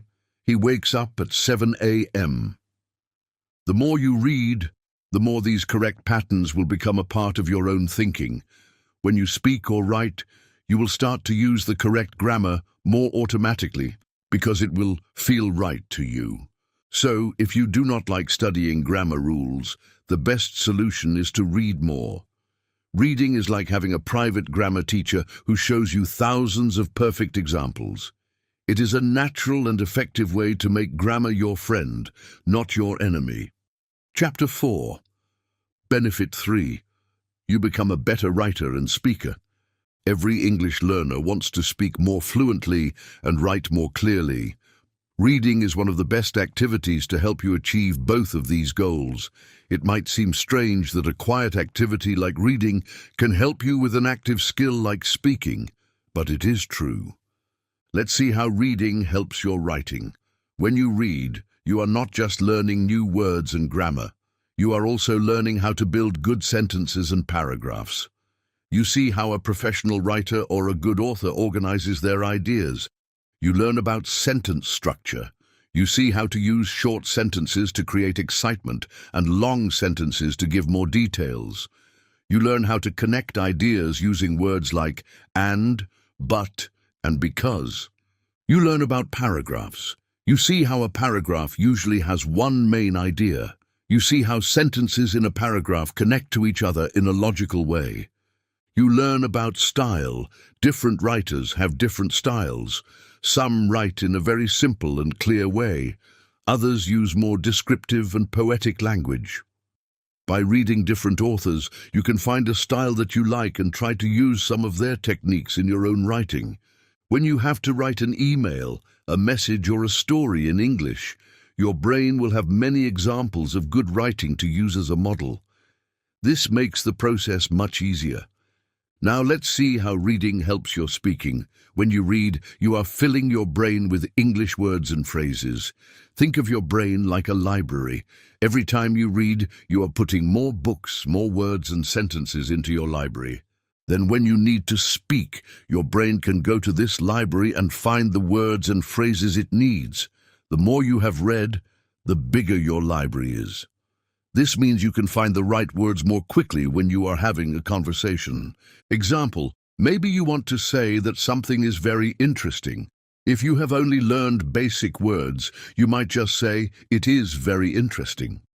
But if you have read many books, maybe you have seen other words. You might remember a word like fascinating, so you can say, "The documentary was fascinating." This makes your English sound richer and more advanced. Reading dialogue in stories is especially helpful for speaking. You see how characters greet each other, ask questions, and disagree politely. This is like watching hundreds of small conversations, and you learn the natural flow of spoken English.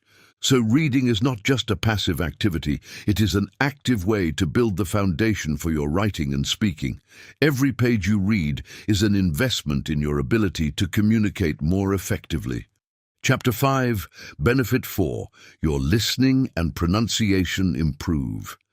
It might seem surprising, but reading can also have a big impact on your listening and pronunciation skills. The connection between reading and these skills is very strong, especially when you use a simple technique, reading out loud. How reading aloud helps pronunciation. When you read a book silently, the words go from your eyes to your brain. But when you read a book out loud, you add 2 more steps. Your brain has to send a message to your mouth, and your mouth has to produce the sound. Then your ears hear the sound you made. This is a full circle exercise. Practicing reading aloud is like going to the gym for your mouth. The muscles in your tongue, lips, and jaw need to learn how to make the new and sometimes difficult sounds of English. For example, the teachy sound in words like think and that can be hard for many learners. The more you practice saying these words out loud, the easier it will become. When you read aloud, you can focus on pronouncing the words clearly and correctly. At first, you might be slow, and that is perfectly okay.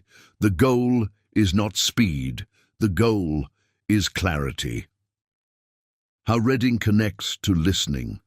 Have you ever had this experience? You know a word when you read it, but you do not recognize it when you hear a native speaker say it. This is a common problem. It happens because the written word and the spoken word can seem very different. Reading helps to build a stronger connection between the two.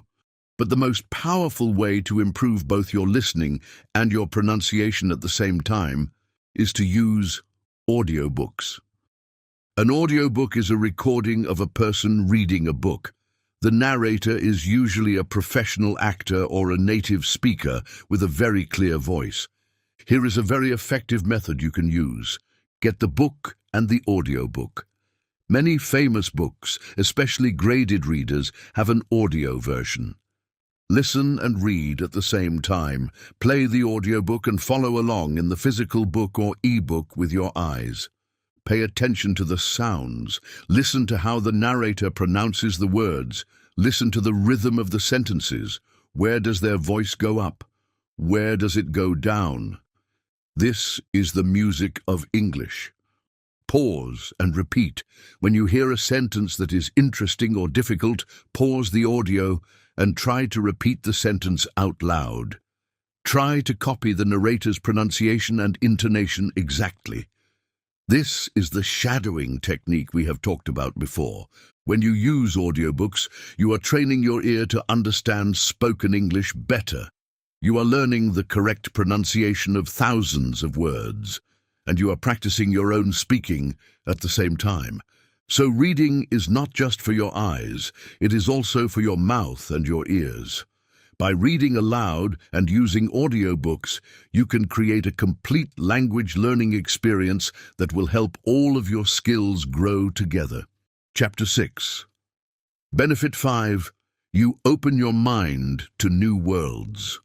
Learning a language is more than just memorizing words and grammar rules. It is about opening your mind. It is about connecting with new ideas, new perspectives, and new cultures. Reading is one of the best ways to do this. It is a window that lets you look into different worlds. Learning about culture. Every story, every article, and every book you read in English gives you a small piece of culture. Culture is the way of life, the ideas and the traditions of a group of people. Example: if you read a story about a family in the United States celebrating Thanksgiving, you learn about the tradition of eating a big turkey dinner and being thankful for what you have. You learn vocabulary, but you also learn something important about American culture. Example: if you read a news article from the UK, you might learn about the British love for tea, or the importance of the royal family, or the rules of cricket. When you understand the culture behind a language, it helps you to understand the people who speak it. You learn what is important to them, what they think is funny, and how they interact with each other. This cultural knowledge is very important for real communication. It helps you to avoid misunderstandings and to connect with native speakers on a deeper level. Seeing different perspectives. When you read a book written by an author from a different country, you get to see the world through their eyes. A story can show you what life is like for a teenager in Australia, a doctor in Canada, or a musician in Ireland. This helps you to become a more open-minded person. You learn that your way of seeing the world is not the only way. There are many different perspectives and many different ways to live. Reading helps you to travel to new places and meet new people without ever leaving your chair. Reading is fun. We have talked about many serious benefits of reading, like improving grammar and vocabulary. But we must not forget one of the most important benefits. Reading is fun. It is a wonderful form of entertainment. When you are reading a good book, you can forget about your daily problems and your stress. You can enter a different world.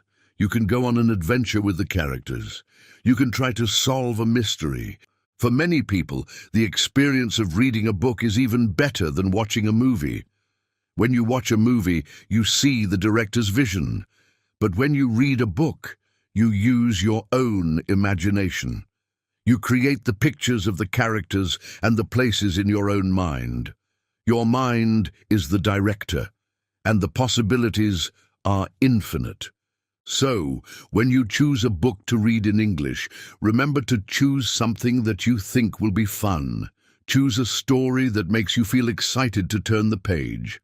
Because when you are enjoying yourself, you are learning more than you can ever imagine. Reading truly opens your mind and your world. Chapter 7. How to Start Reading Today. We have talked a lot about the amazing benefits of reading. It can help your vocabulary, your grammar, your writing, your speaking, your listening, and your cultural understanding. Now, you might be thinking, okay, I am convinced, but how do I start? What should I read? Starting can feel like the hardest part, but it doesn't have to be. Here are some simple, practical steps you can take to start your English reading journey today. Step 1. Find your level. As we have discussed, it is very important to choose a text that is not too difficult. If you have to stop every 10 seconds to look up a word in the dictionary, you will get frustrated and you will not enjoy the experience. The 5-finger rule. Here is a simple trick to find your level. Open a book to any page and start reading. Every time you find a word you do not know, put 1 finger up. If you have 5 fingers up before you finish the page, the book is probably too difficult for you right now. Try to find a book where you have only 1 or 2 unknown words per page. Start with graded readers. Remember, graded readers are your best friends at the beginning. They are designed for you. They make it possible to read a whole book and feel a wonderful sense of accomplishment. Go to a bookstore or look online for a 2-level graded readers. Step 2. Choose your passion. What do you love? What are you curious about? The key to building a reading habit is to make it enjoyable. Make a list of your interests. Write down 3 to 5 topics that you love. It could be animals, cars, history, cooking, fashion, or video games.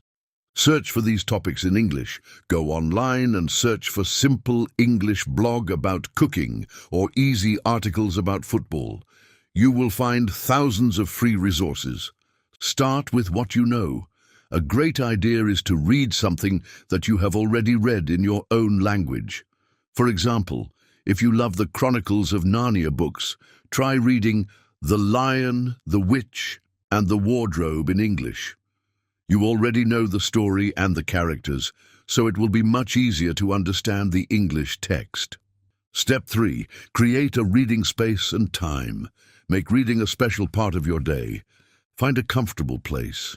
It could be your favorite armchair, a corner of your sofa, or even your bed. Make it a cozy and quiet place where you can relax. Set a specific time. We talked about building a routine. Decide on your reading time.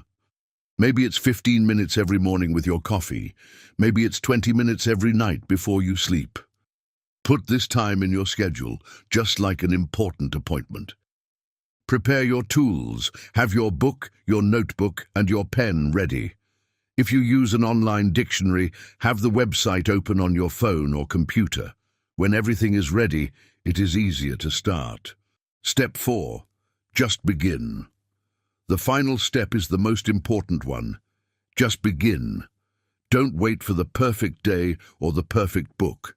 Choose something today and read one page, just one. The goal today is not to finish a book. The goal is to start a habit. Reading in English is a journey, not a race. Every page you read is a small step forward. Every new word you learn is a small victory. Be patient with yourself, celebrate your progress, and most importantly, enjoy the adventure. The whole world of stories is waiting for you, and there we have it. A deep dive into the many wonderful benefits of reading in English. We've talked about how it builds your vocabulary, improves your grammar, and even helps your speaking and listening skills. Most importantly, we've talked about how to start. I hope this guided reading practice has shown you that you can read in English. And I hope it has inspired you to make reading a regular part of your learning journey. Remember, the secret is to find something you love and to be consistent. So, for your practice today, I have a question. What is the first book, article, or even comic book that you are going to start reading in English? Let us know in the comments below. We would love to hear about the start of your reading adventure. If you found this video helpful, please give it a like and subscribe to Speak Up English for more content to improve your English skills. Keep reading, keep learning, and we'll see you in the next lesson. Goodbye. Hello and welcome to Speak Up English. I'm Mark. Today, we have a very different and very special video for you. This video is a graded reader. That means it is like a book, written with simple English, designed for you to practice your reading. In a moment, the video will change. You will see text on the screen, divided into 10 chapters. The narrator will be me, but your job is to read the text on the screen. You can read silently, or you can read out loud to practice your pronunciation. The topic of our book today is Your English Learning Journey. It is a guide with many simple tips to help you learn English more effectively. Don't worry if you don't understand every single word. The goal is to practice reading for a long time and to understand the main ideas. This is a fantastic way to build your vocabulary and get comfortable with English sentences. So, find a comfortable place, get ready to focus, and let's begin your reading journey. Chapter 1. The start of your journey. Learning a new language is like starting a big adventure. It is an exciting journey. English is a very useful language. It can help you talk to people from all over the world. It can help you find a good job. It can also help you enjoy movies, music, and books from different countries. But every big journey starts with a first step. Your first step is your decision to learn. This decision is very important. When you decide to learn English, you are opening a new door in your life. It can be difficult sometimes, but it is always a rewarding journey. To start this journey, you need a positive attitude. A positive attitude means you believe in yourself. You believe that you can learn English. Sometimes you will make mistakes. That is normal. Everyone makes mistakes when they learn something new. Mistakes are not bad. They are opportunities to learn. When you make a mistake, you learn what is wrong, and then you can learn what is right. So, do not be afraid of making mistakes. Be brave. Another important thing at the start of your journey is to have a goal. A goal is something you want to achieve. Why do you want to learn English? Maybe your goal is to travel to an English-speaking country. Maybe your goal is to talk to a friend from another country. Or maybe your goal is to watch your favorite movies without subtitles. Your goal is your motivation. It is the reason why you are learning. When learning feels difficult, you can remember your goal. This will give you the energy to continue. It is a good idea to write down your goal. You can put it on your wall or on your desk. When you see your goal every day, you will remember why you started this journey. Remember, learning a language takes time. It does not happen in one day or 1 week. You need to be patient with yourself. Patience is very important. Some days you will feel like you are learning a lot. Other days you will feel like you are not making progress. This is a normal part of the process. The most important thing is to be consistent. Consistency means you do something regularly. It is better to study English for 15 minutes every day than to study for 3 hours only on Sunday. Small, regular steps will help you reach your goal. So welcome to your English learning journey. With a positive attitude, a clear goal, and consistent practice, you can and you will learn English. This book will give you many ideas and methods to help you on your way. Chapter 2. The Power of Listening. When a baby learns a language, what is the first thing they do? They listen. They listen to their parents, their family, and the world around them. Listening is the foundation of learning any language. It is the first skill you should practice. Why is listening so important? When you listen to English, your brain starts to understand the sounds, the rhythm, and the intonation of the language. Intonation is the music of the language, how the voice goes up and down. Listening helps you understand how English really sounds. This will help you to have a better accent when you speak. Listening also helps you learn new vocabulary and grammar in a natural way. You hear words and sentences in a real context, which helps you understand their meaning. So how can you practice listening? There are many fun and easy ways. 1. Listen to music in English. Do you like music? Great. Music is a fantastic tool for learning English. Choose songs that you like. Pop music is often good for beginners because the lyrics are usually simple and repetitive. Here is a method you can try. First, just listen to the song. Don't worry about the words. Just enjoy the music and the melody. Try to feel the emotion of the song. Second, find the lyrics online. The lyrics are the words of the song. Listen to the song again, but this time read the lyrics at the same time. This helps you connect the sound of the word with its written form. Third, look up any new words you don't understand. Write them down in a notebook. Finally, try to sing along with the song. Singing is a great way to practice your pronunciation and rhythm. It doesn't matter if you are a good singer. The important thing is to have fun and practice making the sounds of English. 2. Watch movies and TV shows. Watching movies and TV shows is another enjoyable way to improve your listening. When you watch, you have visuals, the pictures, to help you understand what is happening. Here is a good strategy for beginners. It has 3 steps. Step 1. Watch with subtitles in your own language. This helps you understand the story and the main ideas first. You can relax and enjoy the movie. Step 2. Watch the same movie or episode again, but this time with English subtitles. Now, you already know the story. You can focus on the English words. You will connect what you hear with what you read. You can pause the video to write down new and interesting phrases. Step 3. Watch it one more time, but with no subtitles. This is the final challenge. Try to understand as much as you can just by listening. You will be surprised at how much you can understand. Choose movies or shows that you find interesting. If you like comedy, watch a comedy. If you like action, watch an action movie. When you are interested, learning is much easier. 3. Listen to podcasts for English learners. There are many podcasts created specifically for people learning English. The speakers in these podcasts usually talk slowly and clearly. They often talk about interesting topics like culture, history, or daily life. You can find podcasts for every level, from beginner to advanced. Search for English Learning Podcast or Podcast for A2 Learners on the internet or on a podcast app. The great thing about podcasts is that you can listen to them anywhere. You can listen while you are walking, cleaning the house, or traveling on the bus. This is a great way to add more English listening practice to your daily routine. Listening is a skill that takes time to develop. At first, it might be difficult. You might feel like the people are talking too fast, or you don't understand many words. That is okay. Be patient. The more you listen, the easier it will become. Your brain needs time to get used to the sounds of English.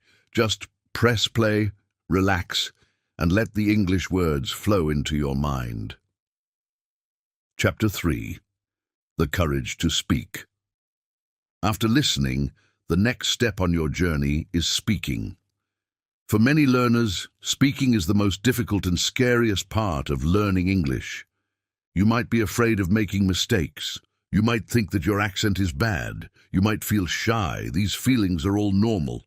But speaking is a skill, and like any skill, it improves with practice.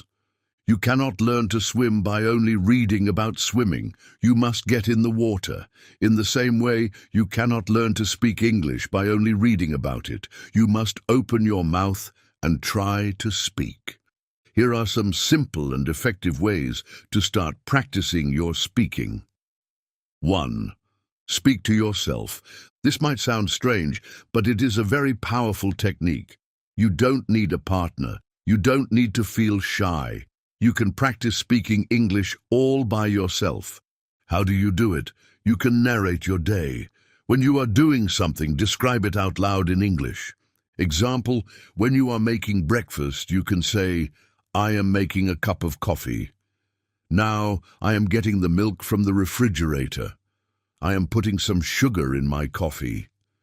Example, when you are walking outside, you can say, "I am walking to the park. The sun is shining. I see a big dog. The dog is playing with a ball." This technique helps you practice forming sentences in real time. It trains your brain to think in English without translating from your native language. At first, it might feel slow, but with practice, it will become faster and more natural. 2. The shadowing technique. Shadowing is another great way to practice speaking alone. It helps you improve your pronunciation, intonation, and rhythm. Here is how to do it. Find a short audio clip of a native speaker. It can be from a podcast, a movie, or a YouTube video. Choose a clip that is clear and not too fast. Now play the audio and try to repeat what the person is saying at the exact same time. You are their shadow. You don't wait for them to finish a sentence. You try to speak along with them. This is difficult at first, but it trains the muscles in your mouth to make the sounds of English. It also helps your ear to hear the music of the language. Do this for just 5 minutes every day, and you will notice a big improvement in how natural you sound. 3. Find a language partner. Practicing with another person is, of course, very important. You need to practice real conversations. A language partner is someone who you can practice English with. Maybe it is a friend who is also learning English, or maybe it is a native speaker who wants to learn your language. This is called a language exchange. You can find language partners online. There are many websites and apps that help you connect with people from all over the world. When you have a language partner, you can talk about simple, everyday topics. You can talk about your hobbies, your family, your job, or what you did over the weekend. The most important rule when speaking with a partner is, do not be afraid to make mistakes. Your partner is there to help you, not to judge you. A good conversation partner will be patient and encouraging. Remember, the goal of speaking is communication. It is not about being perfect. It is about sharing your ideas and understanding the other person. Your accent is part of your identity. Your mistakes are proof that you are trying. Every time you speak, you are getting better. So be brave, open your mouth, and start speaking today. Chapter 4. The Adventure of Reading. Reading is a quiet and powerful way to learn English. When you read, you can take your time. You can go at your own pace. Reading opens up a new world of stories, information, and ideas. It is an adventure for your mind. As we discussed in a previous chapter, choosing the right material is very important. Let's explore more about how to make reading an effective part of your learning journey. 1. Why reading is your secret weapon. Reading helps you in many ways that listening and speaking do not. When you read, you see how English is structured. You see the correct spelling of words. You see how punctuation is used, like commas, periods, and question marks. All of these details help you become a better writer and a more accurate user of the language. When you read, you can also learn more complex ideas and more advanced vocabulary than you can in a normal conversation. You have time to stop, think, and look up new words. 2. The graded reader method. As we mentioned before, for beginners, graded readers are the best place to start.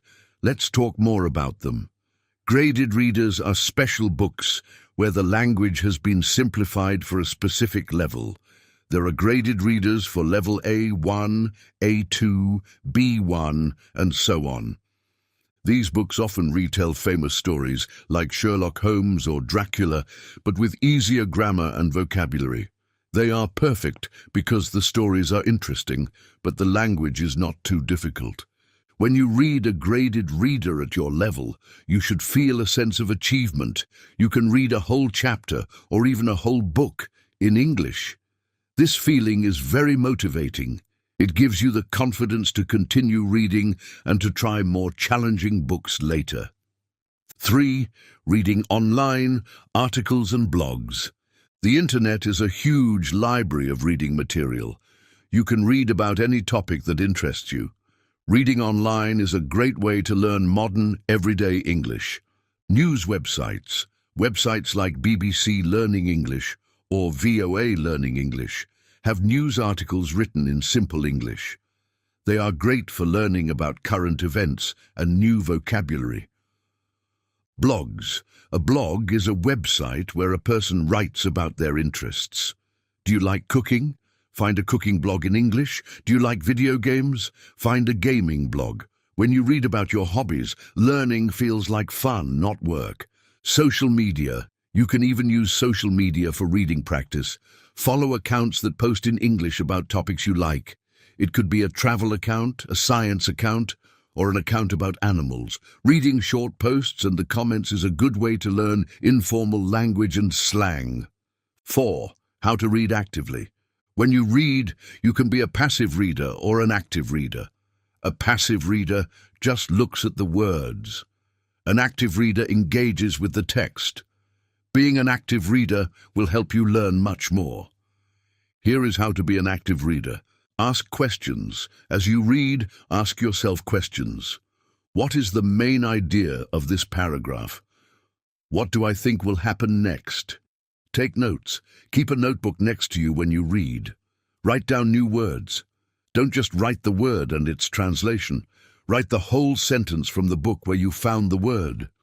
This helps you remember its meaning in context. Summarize. After you finish reading a chapter or an article, try to summarize it. You can say the main ideas out loud, or you can write a short summary in your notebook. This checks if you really understood what you read. Reading is not a race. You don't have to read fast. The goal is to understand and enjoy the process. Find a comfortable chair, make a cup of tea, and open a book. Your adventure in English is waiting for you on the page. Chapter 5. The Skill of Writing. Writing is the fourth core skill of language learning, after listening, speaking, and reading. Some learners think that writing is not as important, especially if their main goal is just to have conversations. However, practicing writing can significantly improve your overall English skills, including your speaking. When you write, you have time to think. You can choose your words carefully. You can check your grammar. You can organize your ideas in a clear way. This slow and careful process helps to strengthen your understanding of the language. For beginners, the idea of writing in English can seem difficult. But you don't have to write a novel. You can start with very simple and practical writing exercises. 1. Keep a daily journal. A journal is a private notebook where you write about your thoughts, feelings, and experiences. Keeping a journal in English is one of the best ways to practice writing. You don't have to write a lot. You can start with just 1 or 2 sentences each day. Example, you can write about your day. Today was a good day. I went to work and then I met my friend for coffee. We talked for an hour. I felt happy. Example, you can write about your feelings. I'm feeling a little tired today. I think I will go to bed early tonight.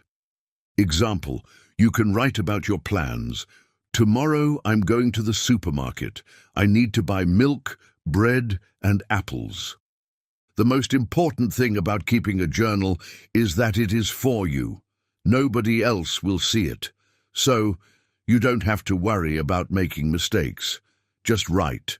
This simple daily habit will help you get used to expressing your thoughts in English. 2. Write comments and messages. Another easy way to practice writing is to use the English you see every day on the internet. YouTube comments. When you watch a video in English like this one, you can write a comment in English. You can say what you liked about the video or ask a question. For example, "Thank you for this video. It was very helpful. I learned the word resilient." This is great practice. Social media. If you follow English-speaking accounts on social media, try writing comments on their posts. It can be something simple like, "This picture is beautiful," or "That looks delicious." Messages to friends. If you have a friend who is also learning English, you can practice by sending each other messages in English. You can talk about your day or share interesting things. These small writing tasks are very useful because they are real communication. You are using English to interact with other people. 3. Write emails. In today's world, writing emails is a very important skill, both for work and for personal life. You can practice by writing simple emails. You can even write emails to yourself. This might sound strange, but it's a good way to practice. You can write an email to your future self about your goals for the week. When you write an email, you practice a more formal style of writing. You learn how to start an email, "Dear Mark," or "Hi Sarah," and how to end it, "Best regards," or "See you soon." 4. Check your writing, and after you write something, it's a good idea to check it for mistakes. You can use online tools like grammar checkers to help you. These tools can find spelling mistakes and grammar errors. They can help you learn and improve. But remember, the goal is not to be perfect. The goal is to practice. Writing is like building a muscle. The more you do it, the stronger it gets. So, get a notebook or open a document on your computer and start writing in English today. Even 1 sentence is a great start. Chapter 6. Building your vocabulary. Vocabulary is the collection of words you know in a language. To express yourself well in English, you need to have a good vocabulary. But learning new words can be difficult. Many learners write down new words, but then forget them the next day. So how can you learn new words and actually remember them? In this chapter, we will explore some effective methods for building a strong and lasting vocabulary. 1. The power of a notebook. A vocabulary notebook is a simple but very powerful tool. Don't just write a list of words with their translations. To make your notebook effective, you need to include more information. For each new word, you should write the word itself. The translation in your native language. This is okay for beginners. The part of speech, is it a noun, a verb, an adjective? An example sentence. This is the most important part. Do not just copy the sentence from the book or article. Create your own sentence, preferably one that is true for you. For example, if you learn the word delicious, you can write, "My mother's chocolate cake is delicious." This personal connection helps your brain remember the word. 2. The flashcard method. Flashcards are another classic tool for learning vocabulary. You can make them with small pieces of paper, or you can use a flashcard app on your phone. Here is the best way to use flashcards. On one side of the card, write the new English word. On the other side, don't just write the translation. Try to write a simple definition in English, or draw a small picture that represents the word. For example, for the word sunny, you could draw a picture of a sun. This helps you to think in English, not just translate. When you review your flashcards, try to do active recall. This means you look at the picture or the definition, and you try to remember the English word. This is more difficult than just reading the English word and its translation, but it is much more effective for building a strong memory. 3. Learning from context. As we discussed in the chapter on reading, learning words from context is a very natural way to build your vocabulary. When you find a new word in a text, don't immediately run to the dictionary. First, try to guess its meaning. Read the sentences before and after the new word. Look at the other words in the sentence. These other words are your clues. Sometimes you can understand the general meaning of a word just by looking at its context. This is a very important skill because in real conversations, you cannot stop to look up every word. You have to learn to understand the main idea even if you don't know every single word. 4th, learning word families. A very efficient way to learn vocabulary is to learn word families. This means that when you learn one word, you also learn its other forms. For example, you learn the verb to create. The noun for a person is creator. The noun for the thing is creation. The adjective is creative. You learned one word, create, but now you know 4 words. You can see how this method can help you expand your vocabulary very quickly. When you look up a new word in a dictionary, take a few extra seconds to look for its other forms. 5. Review, review, review. Learning a new word once is not enough. You will forget it. To move a new word from your short-term memory to your long-term memory, you need to review it several times.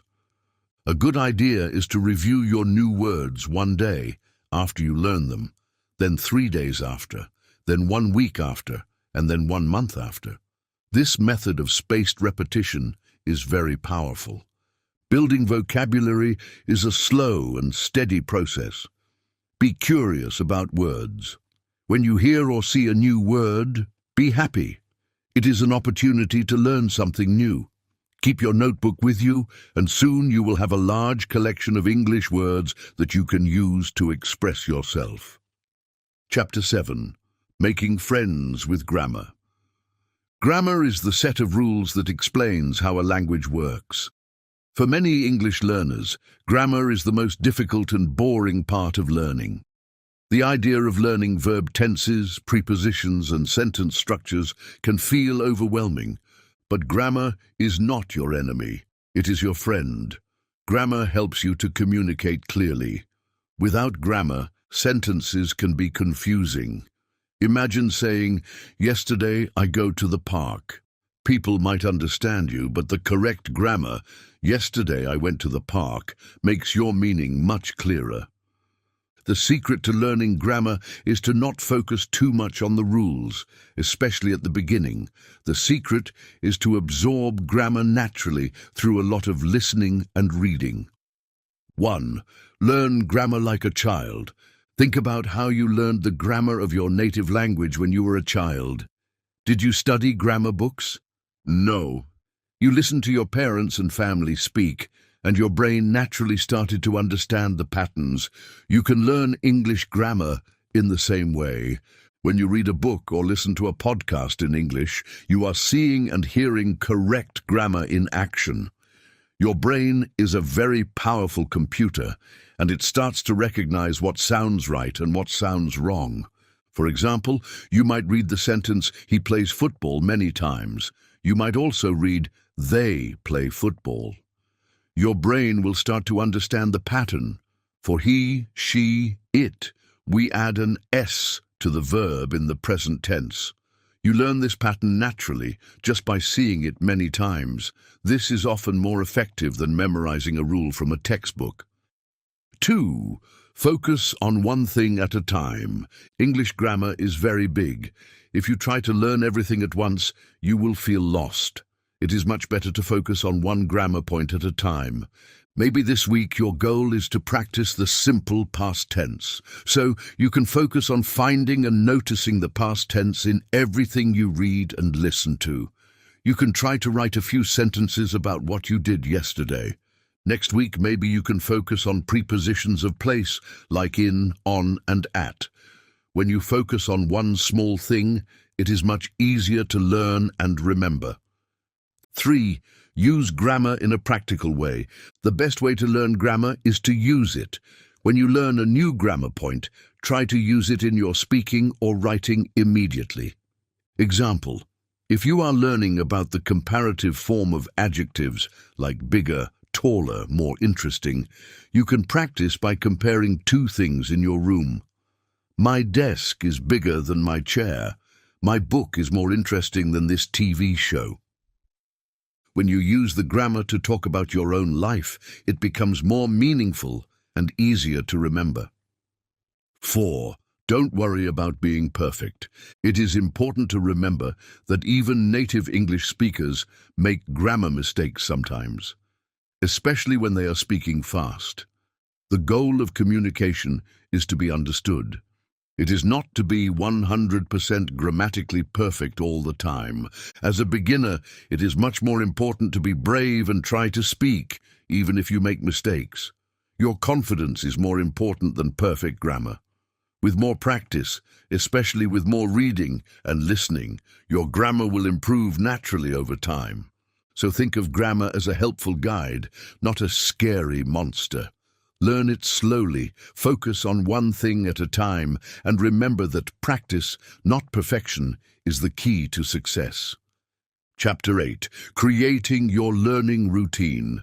We have talked about listening, speaking, reading, and writing. We have talked about vocabulary and grammar. But how do you put all of these things together? How do you find the time to practice every day? The answer is to create a good learning routine.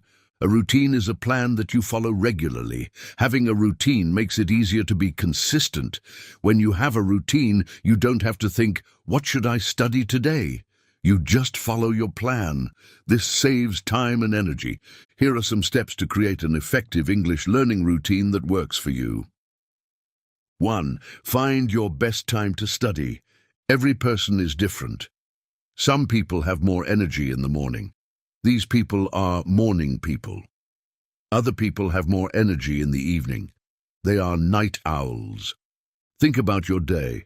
When do you feel most focused and energetic? That is your best time to study. It is better to study for 20 minutes when you feel focused than to study for an hour when you feel tired. Are you a morning person? Maybe you can wake up 20 minutes earlier to study English before you go to work or school.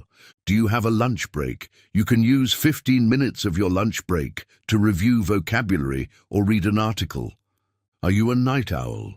Maybe your best time to study is in the evening, after dinner, when your house is quiet. Find your golden hour for studying and try to protect that time. 2. Make a simple weekly plan. You don't need a complicated plan. A simple plan is better because it is easier to follow. At the beginning of each week, you can decide what you want to focus on each day. Here is an example of a simple weekly plan for a beginner. Monday, listening. Listen to one English song 3 times. Find the lyrics and try to sing along. 15 minutes. Tuesday, reading. Read 1 page of a graded reader. Write down 3 new words. 15 minutes. Wednesday, speaking. Practice the speak to yourself technique. Describe your evening routine out loud. 10 minutes. Thursday, writing. Write 3 sentences in your English journal about your day. 10 minutes. Friday, vocabulary. Review the new words from the week using flashcards. 10 minutes. Saturday, fun English. Watch a movie or a TV show in English with subtitles. 2 hours. Sunday, rest. It is also important to rest. This plan includes all 4 skills, and it only requires a small amount of time each day. You can change this plan to fit your own goals and interests. 3. Be realistic. Many learners make a very big and ambitious plan. They say, "I will study English for 2 hours every day." This is great, but for most people with jobs, families, and other responsibilities, it is very difficult to follow this plan. After a few days, they feel tired. They miss one day and then another. Soon, they stop studying completely because they feel bad that they could not follow their plan. It is much better to be realistic. A realistic goal is one that you can actually achieve. It is better to plan for 15 to 20 minutes of study every day and actually do it than to plan for 2 hours and do nothing